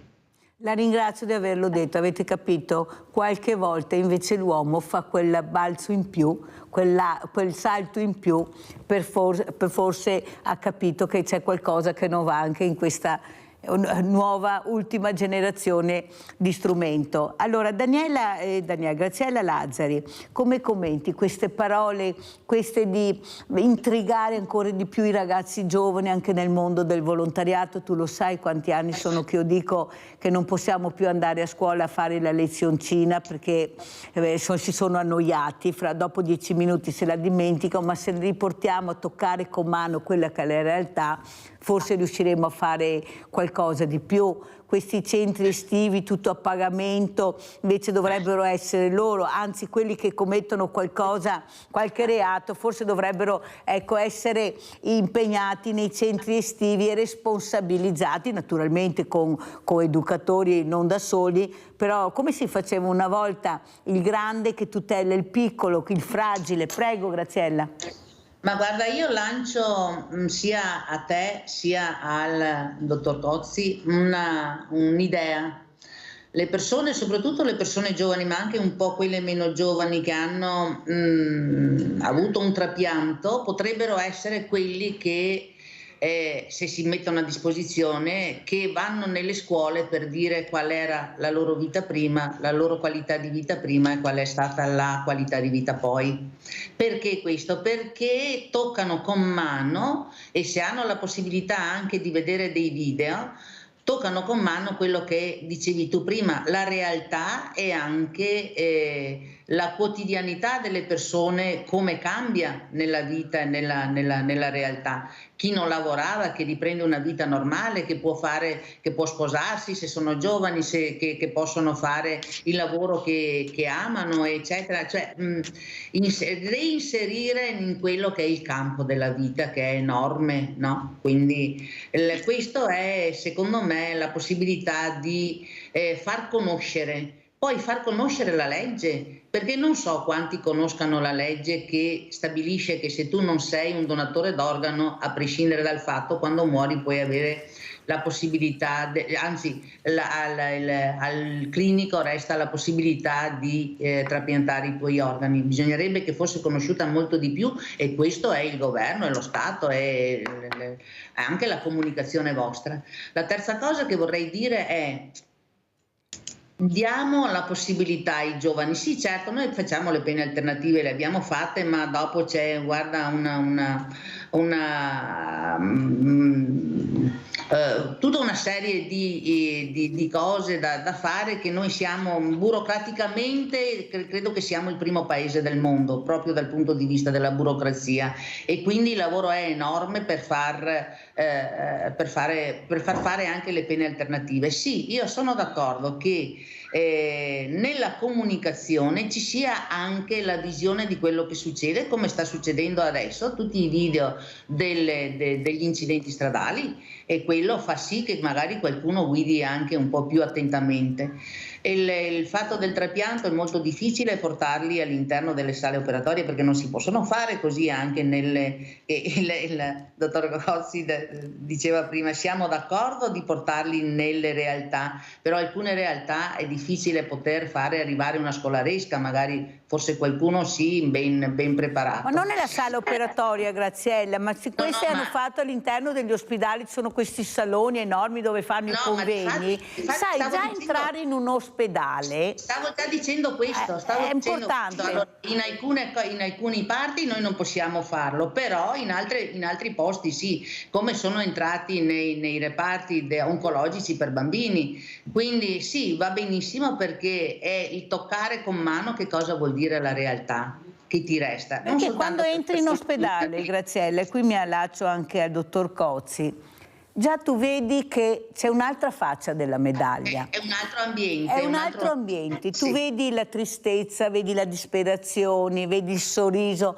Tu in pochi minuti riesci ad emozionarti. Perché è questo che fai quando tu entri nell'ospedale, la prima porta, tu già ti emozioni. O sbaglio, dottor Cozzi? Devo dire che dopo 40 anni questa cosa in alcuni momenti coinvolge anche noi. Anche lei. Sì. La troviamo anche noi dopo 40 anni che frequento questa struttura. Qualche volta anche per noi è difficile entrare nel reparto, entrare nella stanza del malato. Emotivamente certamente l'impatto è molto molto forte dal punto di vista comunicativo. Penso che quello che diceva la dottoressa Lazzari, di cercare di, tra virgolette, utilizzare i riceventi come, diciamo, un metodo di comunicazione per far capire come cambia drammaticamente la percentuale di sopravvivenza, perché alcuni malati che aspettano un cuore, se l'organo non arriva purtroppo perdiamo il malato. Non solo la sopravvivenza sì o no, ma soprattutto la qualità di vita. Molti di questi signori ritornano a una vita normale. Ricordo che 3 anni fa c'è addirittura una persona trapiantata di cuore che ha scalato l'Everest, proprio per dire una qualità di vita così non ce l'ha neanche una persona normale in molti casi. Ecco. Quindi voglio dire, senz'altro utilizzare come veicolo, diciamo, pubblicitario a favore della donazione il donatore, il ricevente è una cosa giustissima. Lo facciamo molto poco e concordo con la dottoressa Lazzari, dobbiamo lavorarci di più su questo fronte, anche con le associazioni di malati che di solito sono favorevoli, va detto, ecco, cerchiamo e cercheremo di far di più. Vede, dottor Cozzi, io ieri proprio all'Ipodo in Santa Termine ho avuto questi campioni olimpionici, e tra i quali Marco Mestriner, che è stato trapiantato i polmoni. E lui, quando ha parlato, poi faremo vedere o domani o dopodomani, vediamo quando riusciremo a montare i servizi, ha detto una cosa incredibile. Ha detto: sapete, quando ero steso nel lettino e non riuscivo più a capire se l'avessi fatta o meno, poi pensare sono diventato campione olimpionico, cioè mi ha cambiato la vita. Cioè, il desiderio veramente di vivere, di ritornare a fare sport, quello che mi appassionava. Ecco, questo in sala di rianimazione forse è stato quello che mi ha aiutato a uscire. Chi avrebbe mai immaginato che sarei diventato un campione olimpionico, io trapiantato?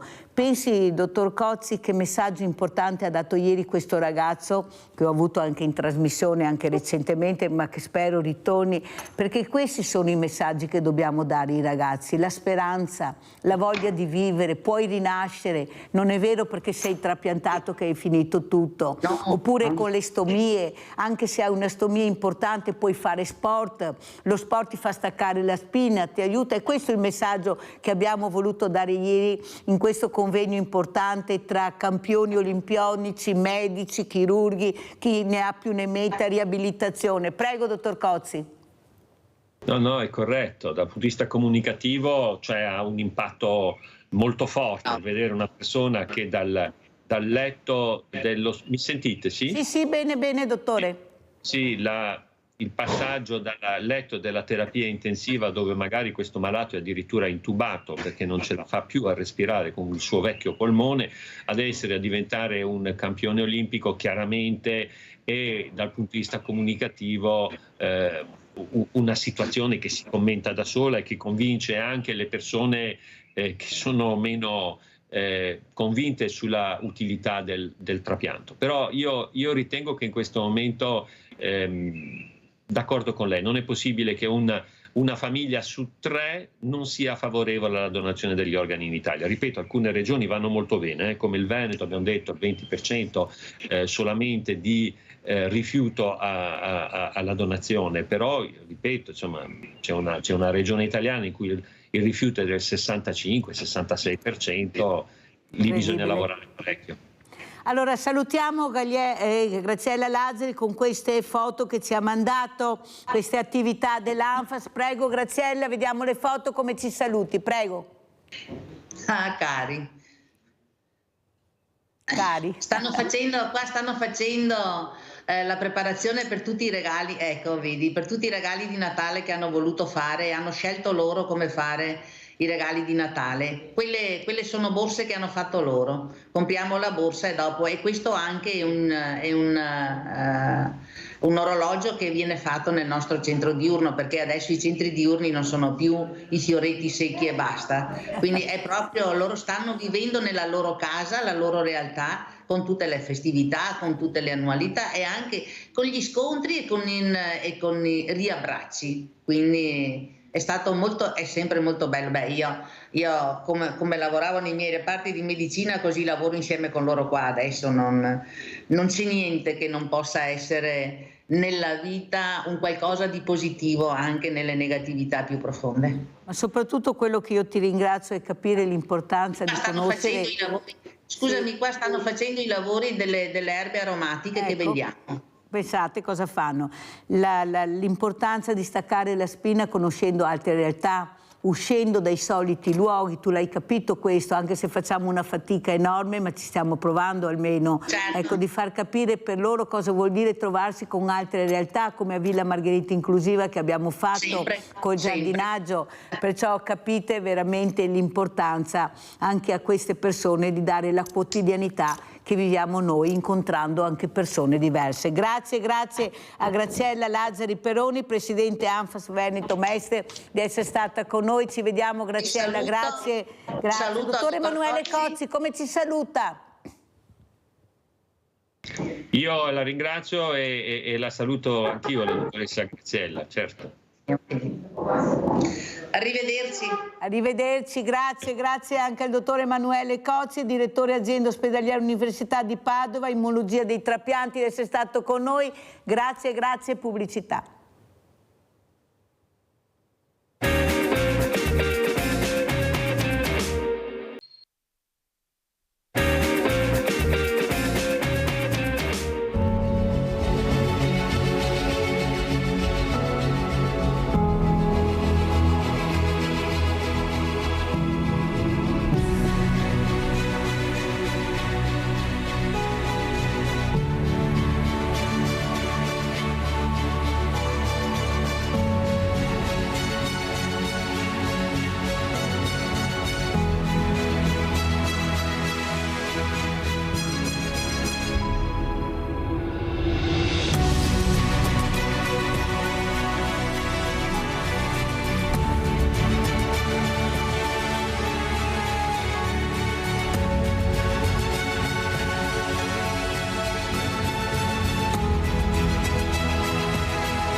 Ed è con noi l'artista Gualtiero Dall'Osto, maestro mascheraio. Buongiorno Gualtiero, grazie di essere qui, veramente grazie. Abbiamo visto sta meraviglia, Gualtiero, era veramente incredibile, una genialità. Buongiorno. Saluto anche, grazie Gualtiero Dall'Osto, saluto anche Mario Frassetto, consigliere provinciale Naproloco d'Italia, responsabile d'Eco, che poi ci spiegherà.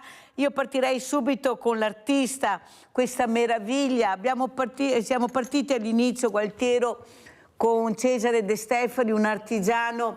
Abbiamo proprio parlato come è stato colpito l'artigiano, la spina dorsale del paese, quella che lavora, che produce, che non è un parassita, perché come dico sempre tutte le mattine, noi in Italia paghiamo i parassiti invece che la gente che lavora, e proteggere, e soprattutto anche le associazioni di categorie, i sindacati che devono proteggere quello che è rimasto poco di questo artigiano meraviglioso, che tutti ci invidiano. Prego Dall'Osto. Buongiorno Mirella, a lei e ai suoi telespettatori, è un piacere anche per me. Partirei da una frase di Pierpaolo Pasolini che diceva che quando questo paese perderà i suoi contadini e i suoi artigiani, perderà la sua storia, insomma. Noi veniamo da lì, e il nostro DNA è intrecciato di questa cultura, a partire proprio dalle botteghe rinascimentali, dove si imparava il mestiere, cominciando proprio dalla gavetta, e il mestiere ti entrava dentro fisiologicamente, dentro il corpo, dentro te stesso, dentro la tua esperienza. L'artigiano, l'artista mette in moto questo meccanismo qua, proprio di metabolizzazione della storia, e proprio attraverso il suo operare, il suo quotidiano lavoro, porta alla contemporaneità quella che è l'esperienza che lui ha imparato e accumulato nei momenti di stage, nei momenti di tirocinio, nei momenti di esperienza diretta, dove il lavoro deve entrare coi tempi giusti, con la naturalezza, insomma, in modo tale che proprio si sedimenti all'interno e faccia il luogo stesso, perché noi siamo e rappresentiamo il luogo stesso dove operiamo, insomma, a cominciare dalle radici da cui attingiamo e poi dalle foglie e dai frutti che in qualche modo realizziamo e mettiamo a proporre, insomma, nel nostro presente, nella nostra contemporaneità. Noi vediamo alle spalle di Gualtiero Dall'Osto due maschere bellissime. Vediamo come ce le spiega Gualtiero Dall'Osto, perché veramente è una meraviglia quella che stiamo vedendo. Prego. Beh, ne avete mostrate tante, facendo proprio una carrellata, un affresco su quello che è un po' la nostra attività, il nostro mestiere. Le due maschere che sono appoggiate qui, io adesso mi trovo nel retrobottega della mia attività, nel cosiddetto ufficio, che poi è un ambiente polivalente dove si fa di tutto, si fa la pausa a pranzo, si mangia, si progetta, si studia, si scrivono email, insomma questo è il nostro fare quotidiano, anche perché Venezia gli spazi sono relativamente stretti. La maschera che ho alla mia destra, quella bianca, sì, per mostrarvela, questa è una maschera molto contemporanea, realizzata per un'esposizione che è in programma e verrà utilizzata anche nella manifestazione Art Night, adesso nel prossimo 22 giugno, se non vado errato. È una maschera che rappresenta i nodi, insomma, no?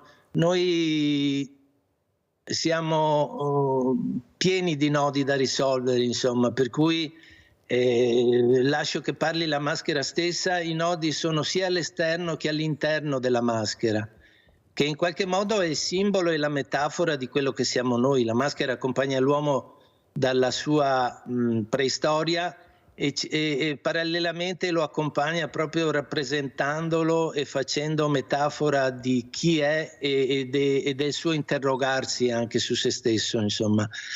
Per cui è una maschera dove ci sono tanti nodi che in qualche modo dovranno essere sciolti, affrontati, conosciuti, perché se non vogliamo conoscere e affrontare le cose non le risolveremo mai. Tornando al discorso di prima, lei faceva accenno a questo declino, a questa perdita di tante attività che in qualche modo non sono state rappresentate, non sono state ascoltate, non sono state conosciute, insomma, no? Nella loro specificità. Per cui io credo che la politica da questo punto di vista deve tornare a essere un po' serva e non lontana dalle persone che deve rappresentare, non essere presente solo nei momenti in cui va corteggiato l'elettore, ma in cui viene rappresentato i problemi che ha e che affronta quotidianamente, insomma. Eh sì, anche con la promessa di sciogliere tutti questi nodi che ha nella maschera, che poi invece magari ne riuscissero a scioglierne uno, sarebbe già una vittoria.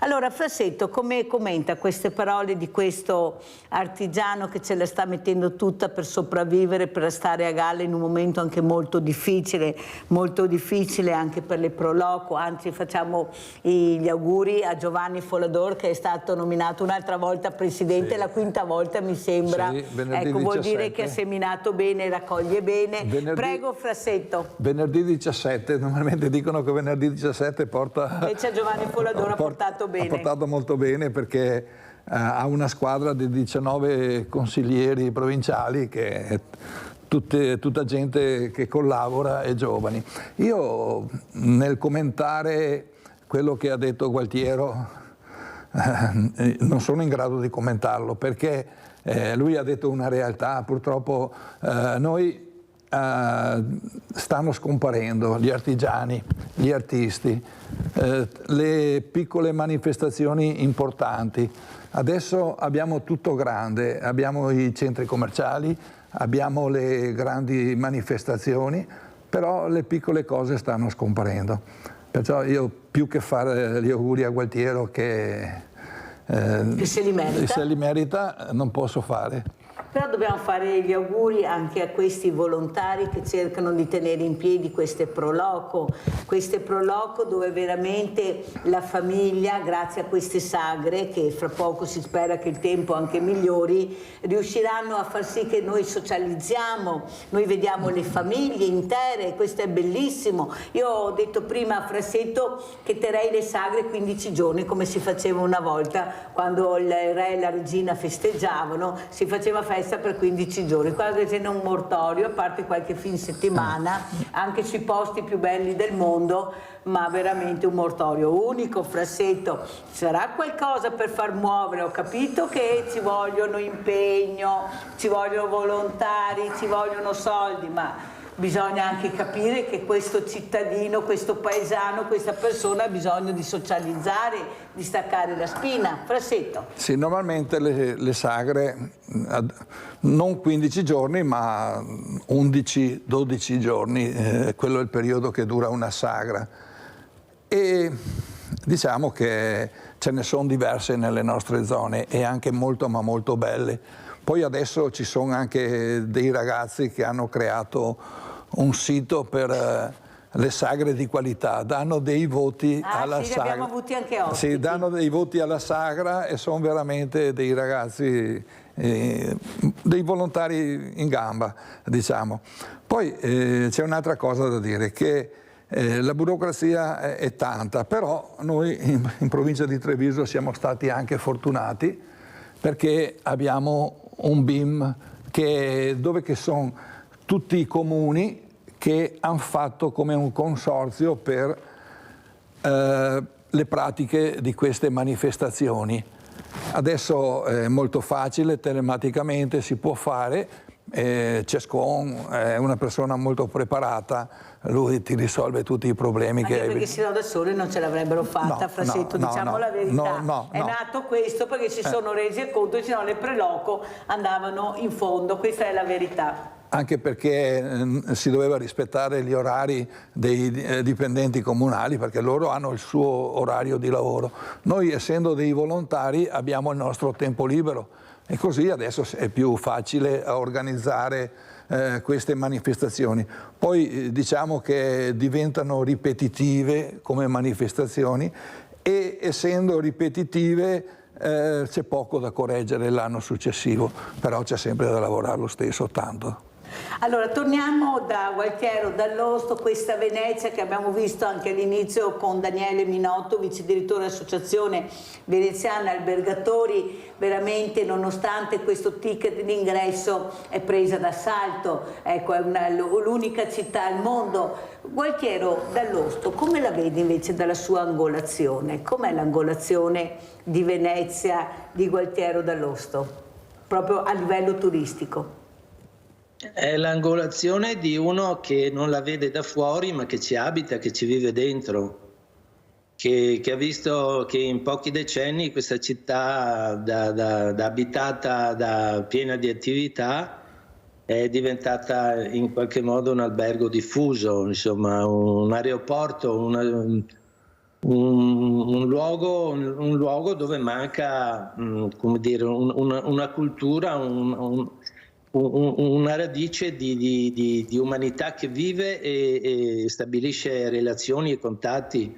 Perdiamo sempre di più questa cosa qua. Io una volta tra laboratorio e casa salutavo 20-30 persone, adesso devo fare lo slalom per schivare così il turista distratto, il gruppo che non segue con un minimo di sensibilità il fatto di muoversi a Venezia. Cioè, è diventato il famoso parco giochi che, insomma, di cui tanto si parla. Gualtiero, è la fragilità di Venezia, ecco, la fragilità di Venezia, perché prima Daniele Minotto diceva se è successo questo è perché molti veneziani se ne sono andati nella terraferma e perciò questi spazi vuoti sono stati presi da questi alberghi, da queste strutture alberghiere. Prego. Ma Venezia, come dicevo prima, accennato un attimo prima, non è stata accompagnata e amministrata nella trasformazione, insomma.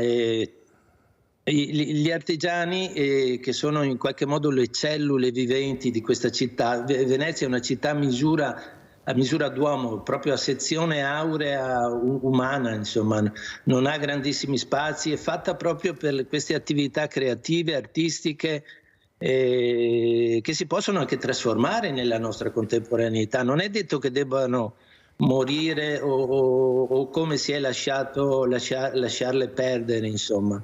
Queste attività dovevano essere interpretate e far sì che potessero trasmettere il loro sapere. Io ho conosciuto tanti maestri che erano delle biblioteche viventi, insomma, oltre che di sapere anche di gesti, di movimenti, perché l'artigiano racchiude in sé questo valore, insomma, questo bene che non si è interpretato. È una nostra, noi eravamo l'Accademia di Belle Arti dell'Italia, assieme a Firenze, assieme a altre città storiche, insomma.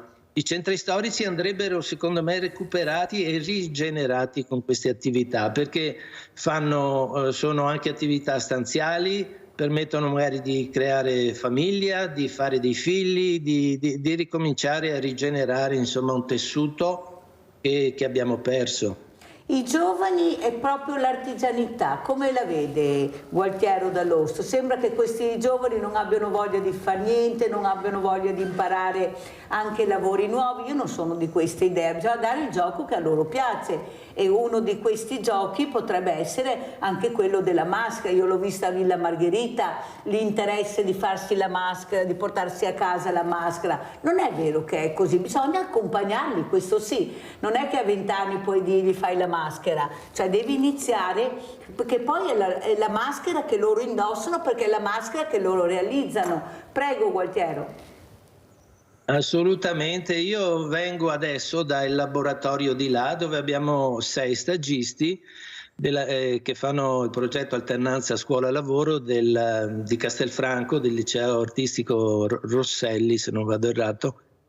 6 ragazze meravigliose, insomma, no? che ci portano dentro in laboratorio gli occhi che poi vedranno il futuro, insomma, il futuro stesso delle possibili attività che noi cerchiamo di insegnare, di mostrare, di spiegare, ma è un'esperienza di cui io mi onoro, insomma, avere relazioni con i giovani che approfittano spesso della nostra disponibilità per venire. Io spesso ragazzi ed è sempre entusiasta la situazione che si crea e lo scambio che si crea. Bravo Gualtiero, complimenti, perché questa è la verità. Se li intrighiamo loro ci sono. Riusciamo a intrigare questi giovani col mondo del volontariato e anche con le Proloco. Io mi ricordo a una sagra molto importante, non dico dove c'erano questi bambini che servivano in tavola, entusiasti, felici, poi è uscito che c'era lo sfruttamento del minore. Cioè noi ce le inventiamo veramente tutti, mentre questi ragazzini ce la mettevano tutta con i loro. Tanto è vero che poi è stata sospesa, il prete non ha più suo farla, però com'è adesso la situazione, Frassetto? Ma ci sono ancora questi gruppi di ragazzi che fanno volontariato, però bisogna che il genitore dia il consenso, perché non è che tu puoi dirle a un ragazzo vieni, mi aiuti, prima devi parlare col genitore, se è un minore. Il genitore ti deve firmare il consenso che il ragazzo può lavorare a questa manifestazione, a questa sagra. Questa è la prassi che bisogna fare. E i giovani nel mondo delle Proloco, del volontariato, com'è la situazione? Diciamo che il Covid ha fatto come un argine, è stato un argine il Covid, da prima che andava tutto bene, adesso che diciamo vengono quelli che hanno voglia di fare volontariato. Prima c'erano tante persone che venivano, che erano partecipi, avevi i numeri prima. Vediamo anche le immagini, Frassetto, di questa preparazione palio, cucina, sagra, che sono importanti anche le immagini che dobbiamo vedere. Prego, Frassetto. Prego, prego. Sì, questo è uno stand dove ci sarà un DJ, una musica, un qualcosa di grande, perché vedi, se tu prepari uno stand del genere devi avere alle spalle anche una manifestazione. Ecco, vedi, questo è un capannone, non so quanti metri quadri faccia questo capannone, però è un capannone che ti dà delle dimensioni di una grande sagra. Non so dove sia, non voglio neanche saperlo, però... Montebelluna. A Montebelluna, era per il Palio. Esatto. Sì, pensa che movimento di gente fa Montebelluna per il Palio, è una cosa. Difatti il problema di Montebelluna non è alla festa, ma bensì di trovare i gruppi che organizzano la festa, perché anche adesso il presidente Bottin è una persona qualificata, penso che non ci sia una persona più qualificata in zona di lui. Lui conosce tutti i regolamenti a memoria, era quello che ti diceva se andava bene la tua organizzazione in periodo Covid, perciò... Senta Frassetto, ma tutti questi soldi, perché noi vediamo veramente la gente che ama mangiare, veramente alla sagra si mangia anche molto bene in quasi tutte, poi come vengono impiegati? Io so del mio rendiconto e noi fino adesso abbiamo cercato di comprare materiale per lavorare meno, cioè dei materiali nuovi per essere a norma, per tutte queste cose. Io non ho un grosso bilancio ma ad esempio le grosse sagre che fanno beneficenza.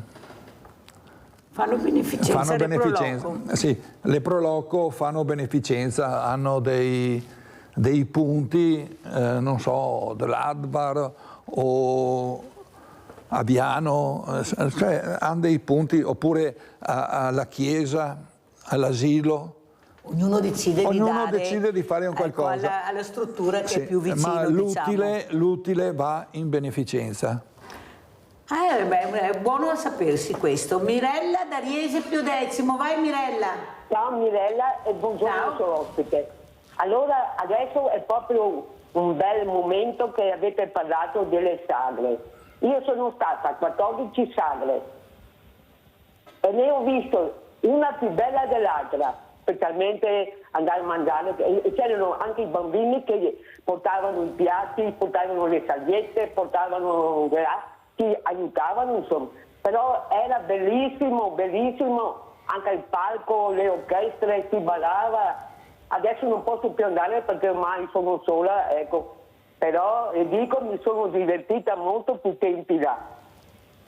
Vedi Mirella che non è che sei sola, perché ci sono le associazioni di volontariato che dovrebbero venirti a prendere, visto che le abbiamo, e portarti a staccare la spina che te lo meriteresti. Ti ho detto che siamo talmente in tanti, però dopo il cane di tanti padroni muore di fame. Questa è la verità. Grazie Mirella. Attivo le cittadelle dappertutto. Sentiamo che grazie Mirella. Sai cosa bisognerebbe fare? Bisognerebbe a creare, non so, anche noi come una volta facevamo alle aziende, dei bus navetta per andare a prendere queste persone che hanno dei problemi e portarle alle sagre o alle manifestazioni. Visto che hanno un nome e cognome, un indirizzo, forse se riuscissimo ad arrivare a queste persone non sarebbe male, perché io mi ricordo quella signora che ha telefonato a Frassetto che il sindaco diceva faccio questo, faccio tutto, avete visto? Lei ha telefonato, ha detto sindaco io non sapevo che aveva fatto queste cose, e se no, non è che sia su un altro comune. Capisce quanto importante è la comunicazione, anche cercare di coinvolgere anche queste persone diversamente giovani che potrebbero dare un contributo, perché sono ancora persone che devono dare. Sentiamo anche Gualtiero dall'Osto, ecco questa crisi della solitudine che imperversa anche nel mondo dell'artigianato, che si sente solo, non si sente protetto, non si sente supportato. Fin quando riuscirò a resistere? Prego dall'Osto. Ma è un tema che, come dire, coinvolge tutto il paese, sembra, no? L'Italia sta invecchiando.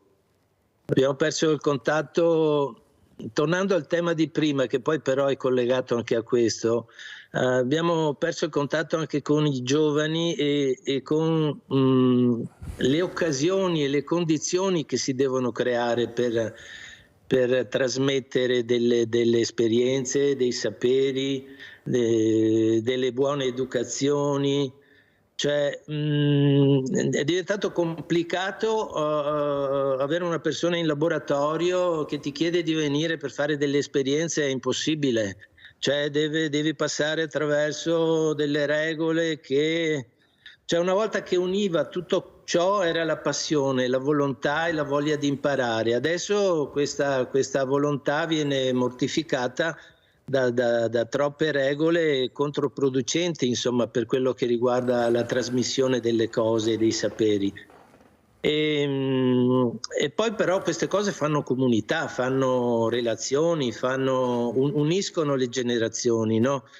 E per cui magari anche i ragazzi potrebbero essere stimolati a frequentare meglio gli anziani, a imparare qualcosa più da loro, perché loro comunque sono sempre un terreno fertile di esperienza e vissuta attraverso la loro vita, insomma. Gualtiero, il problema è che hanno messo la burocrazia con la parola sicurezza e abbiamo più morti nel lavoro dal 2022 al 2024, che è una cosa incredibile. Capite che c'è qualcosa che non funziona? Cioè il problema è la sicurezza. Ma quale sicurezza? Quella che vorresti dire di avere o quella che non ci sarà mai perché hai una confusione, ecco, questi burocrati che non si riesce a capire dove vogliono parare con questa sicurezza? Gualtiero sorride, mi viene da piangere. Gualtiero, la sicurezza. Su questo tema, appunto, cioè i primi custodi, ad esempio per Venezia, sono chi la abita, no? Io per esempio ho un laboratorio in una calletta dove spesso trovo portafogli rubati o o situazioni così negative da vedere, insomma, perché ci sono borseggi, la città senza abitanti è molto più preda e in balia di malaffare e anche di borseggiatori, insomma.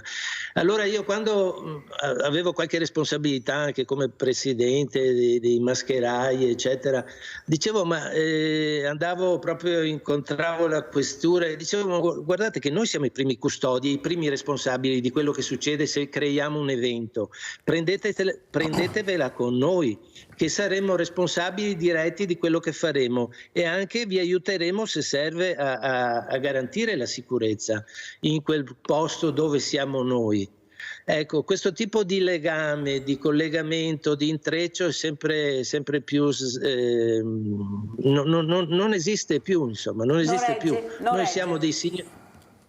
No, bravissimo, Sì. Gualtiero. Sentivo correre purtroppo, Gualtiero, perché il tempo è tiranno. Allora, Frassetto, ecco, quella sicurezza, ecco, nel Proloco, questa sicurezza alle volte anche eccessiva ha messo in grosse difficoltà molte attività, prego. Sì, diciamo che 3 anni fa, 4 anni fa si parlava di inizio sicurezza e la gente era un po' spaventata all'inizio, perché poi i soci Proloco hanno incominciato a fare i corsi antincendio, i corsi sicurezza, e adesso non se ne parla neanche più di sicurezza nelle manifestazioni Proloco, perché siamo preparati. Noi non abbiamo più il problema di cercare la squadra o qualcosa, perché quasi tutte le Proloco si sono preparate con dei soci che hanno fatto dei corsi sicurezza, e perciò non c'è più il problema di andare a pagare delle persone che vengono a fare i servizi. Ma però questi corsi di sicurezza costano. Beh, certo. Sì. No, parliamone, perché Sì, tu mi fai fare la sicurezza, però devo io avere anche i soldi per fare il corso di sicurezza. Lo so. Allora, cosa vuoi? Che lo Stato dia delle sovvenzioni perché la gente faccia dei corsi di sicurezza? Scusa, non dà dei fondi alle Proloco? Beh, dei fondi molto irrisori. Sì, no, perché qua non si sa mai niente, diciamo anche 300 euro all'anno ti danno. Ecco, così sappiamo anche la cifra, 300 euro all'anno come fondo statale, esatto, alle Proloco, per tenersi in piedi, e naturalmente devono fare anche i corsi di formazione. Sì, che non so se i 300 euro bastano per una persona del corso formazione. Vedi, dagli utili che si parlava prima, appunto, vengono fuori anche questi corsi. È il cittadino che paga alla fine, no? Sì, d'accordo. Avete capito? Chi paga? Sempre noi siamo che paghiamo, noi siamo sempre noi, non c'è niente da fare. Io volevo arrivare proprio a questo, e gira e rigira. Chi è che paga? Paga per mangiare, paga per la sicurezza, è sempre il cittadino che paga. Allora, sentiamo anche come ci saluta Gualtiero dall'Osto, vediamo anche queste immagini, questo laboratorio maschere artigianali, gente che in Italia, vediamo cosa mette il nostro regista per salutare anche Gualtiero dall'Osto, che abbiamo visto veramente questo lavoro meraviglioso. Grazie. Cosa stiamo vedendo, Gualtiero? Ma è un servizio che non riguarda... Non importa, ma cosa stanno facendo? Guardate, ma guardate l'attenzione, guardate, ma guardateli bene queste persone. Però state mescolando l'attività di qualcun altro. Non qui, importa, non importa, perché quello che hanno trovato, Gualtiero, altre cose non ne avevano, però hanno messo queste, ma sempre di maschere. Probabilmente è un collega mascheraio. No, ma quello che è importante è vediamo i giovani che sono attenti, come si parlava prima, che sono impegnati, che fanno questo lavoro seriamente, perché questo è il messaggio che voglio mandare, Gualtiero. Dobbiamo investire sui giovani, dobbiamo dare a loro speranza, prego. Venezia è il futuro di Venezia, secondo me, è un grande incubatore di spazi proprio a misura delle attività artistiche, andrebbe sviluppato e rigenerato e ancora a quei pochi che rimangono, data l'occasione di entrare in relazione con queste occasioni qua. Noi lo facciamo da sempre, ma per uno spirito in qualche modo mio, nostro, insomma, di attività e di bottega e di filosofia nostra. I giovani sono il nostro futuro, il nostro collegamento, insomma, è un intreccio indispensabile e continuo che si deve mantenere e sviluppare. In particolare sui centri storici io insisto molto, perché questo dà l'idea di una città diversa, non occupata solo da comprare e rivendere delle cose, ma anche del crearle, di svilupparle, di progettarle in loco. E io faccio anche un elogio, insomma, a tutte le pro loco che ci sono in questo paese, che hanno una tradizione antica, insomma. Senta, che custodiscono ma un'altra cosa che volevo chiedere, devo correre perché il tempo ormai è quasi finito. Prego, ma prego. Il turista che arriva, Esatto. Cos'è che chiede quando entra nel negozio di Gualtiero Dall'Osto? Da cosa viene rapito? Beh, dall'occasione di fare un'esperienza oltre che visiva, anche magari tattile, gestuale, di fare l'esperienza proprio in laboratorio di decorazione della maschera, dove noi facciamo anche in laboratorio delle conferenze che spiegano il perché a Venezia c'è questa tradizione così radicata e importante. E vogliono un oggetto in qualche modo unico, insomma, che passi attraverso il cuore e le mani di chi l'ha fatto. Qual è la maschera più gettonata, Gualtiero, anche nel 2024? Non ho capito, scusa. La maschera più gettonata anche nel 2024?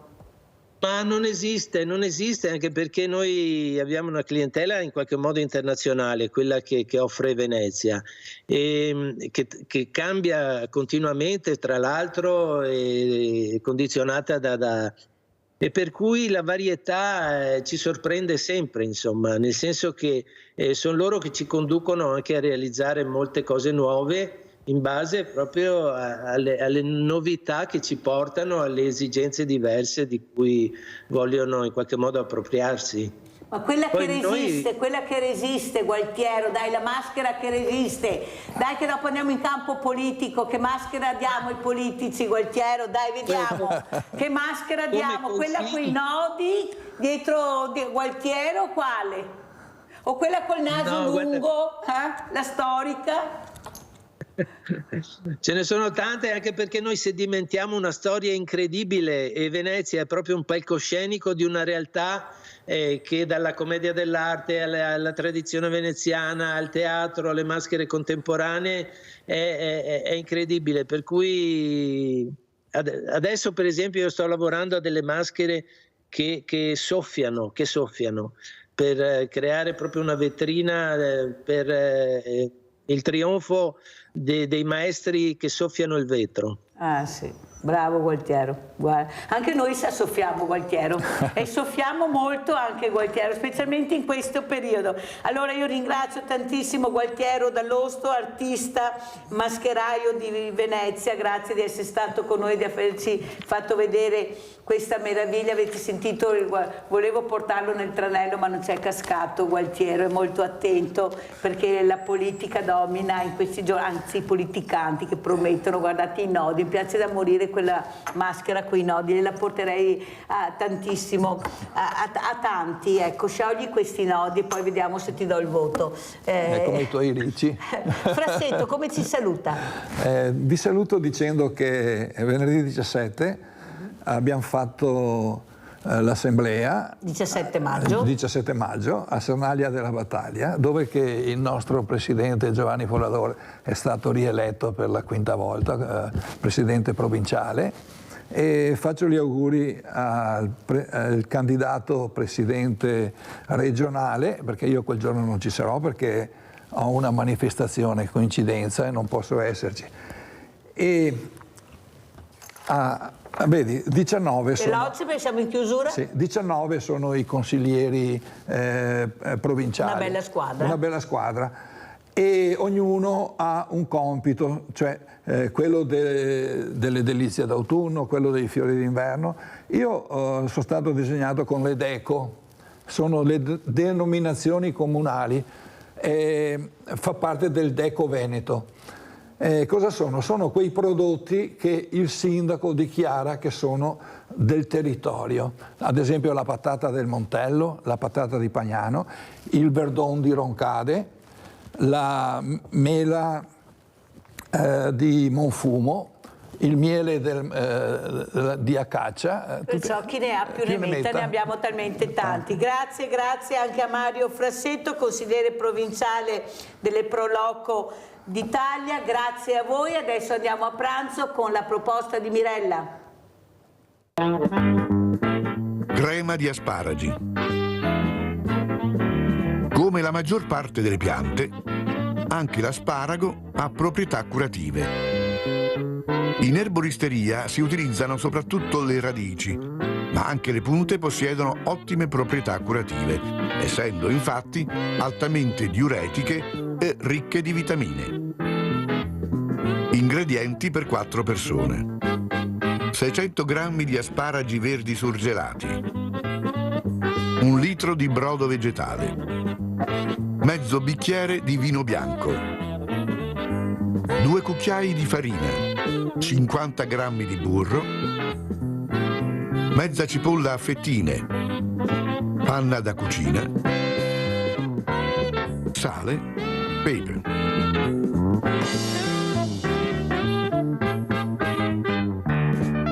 Tagliate a pezzetti gli asparagi.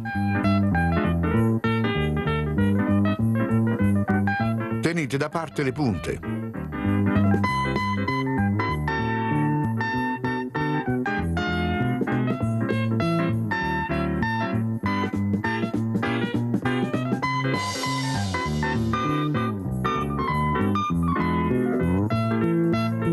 In una pentola scaldate il burro. Insaporitevi la cipolla, unite gli asparagi a pezzetti.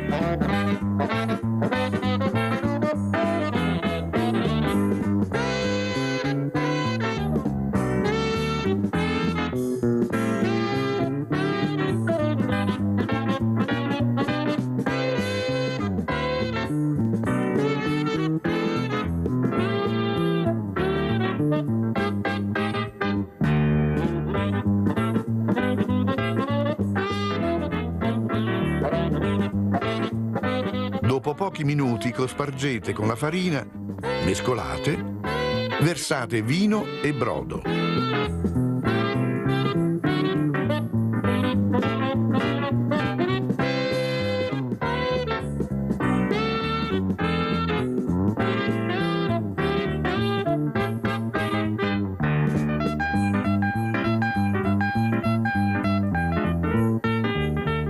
Salate, pepate e cuocete a fuoco basso mezz'ora, mescolando spesso.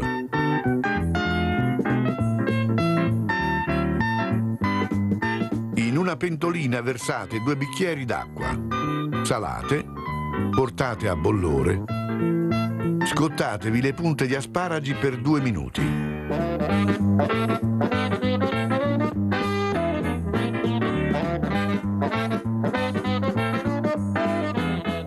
Lasciate intiepidire e frullate il tutto a lungo.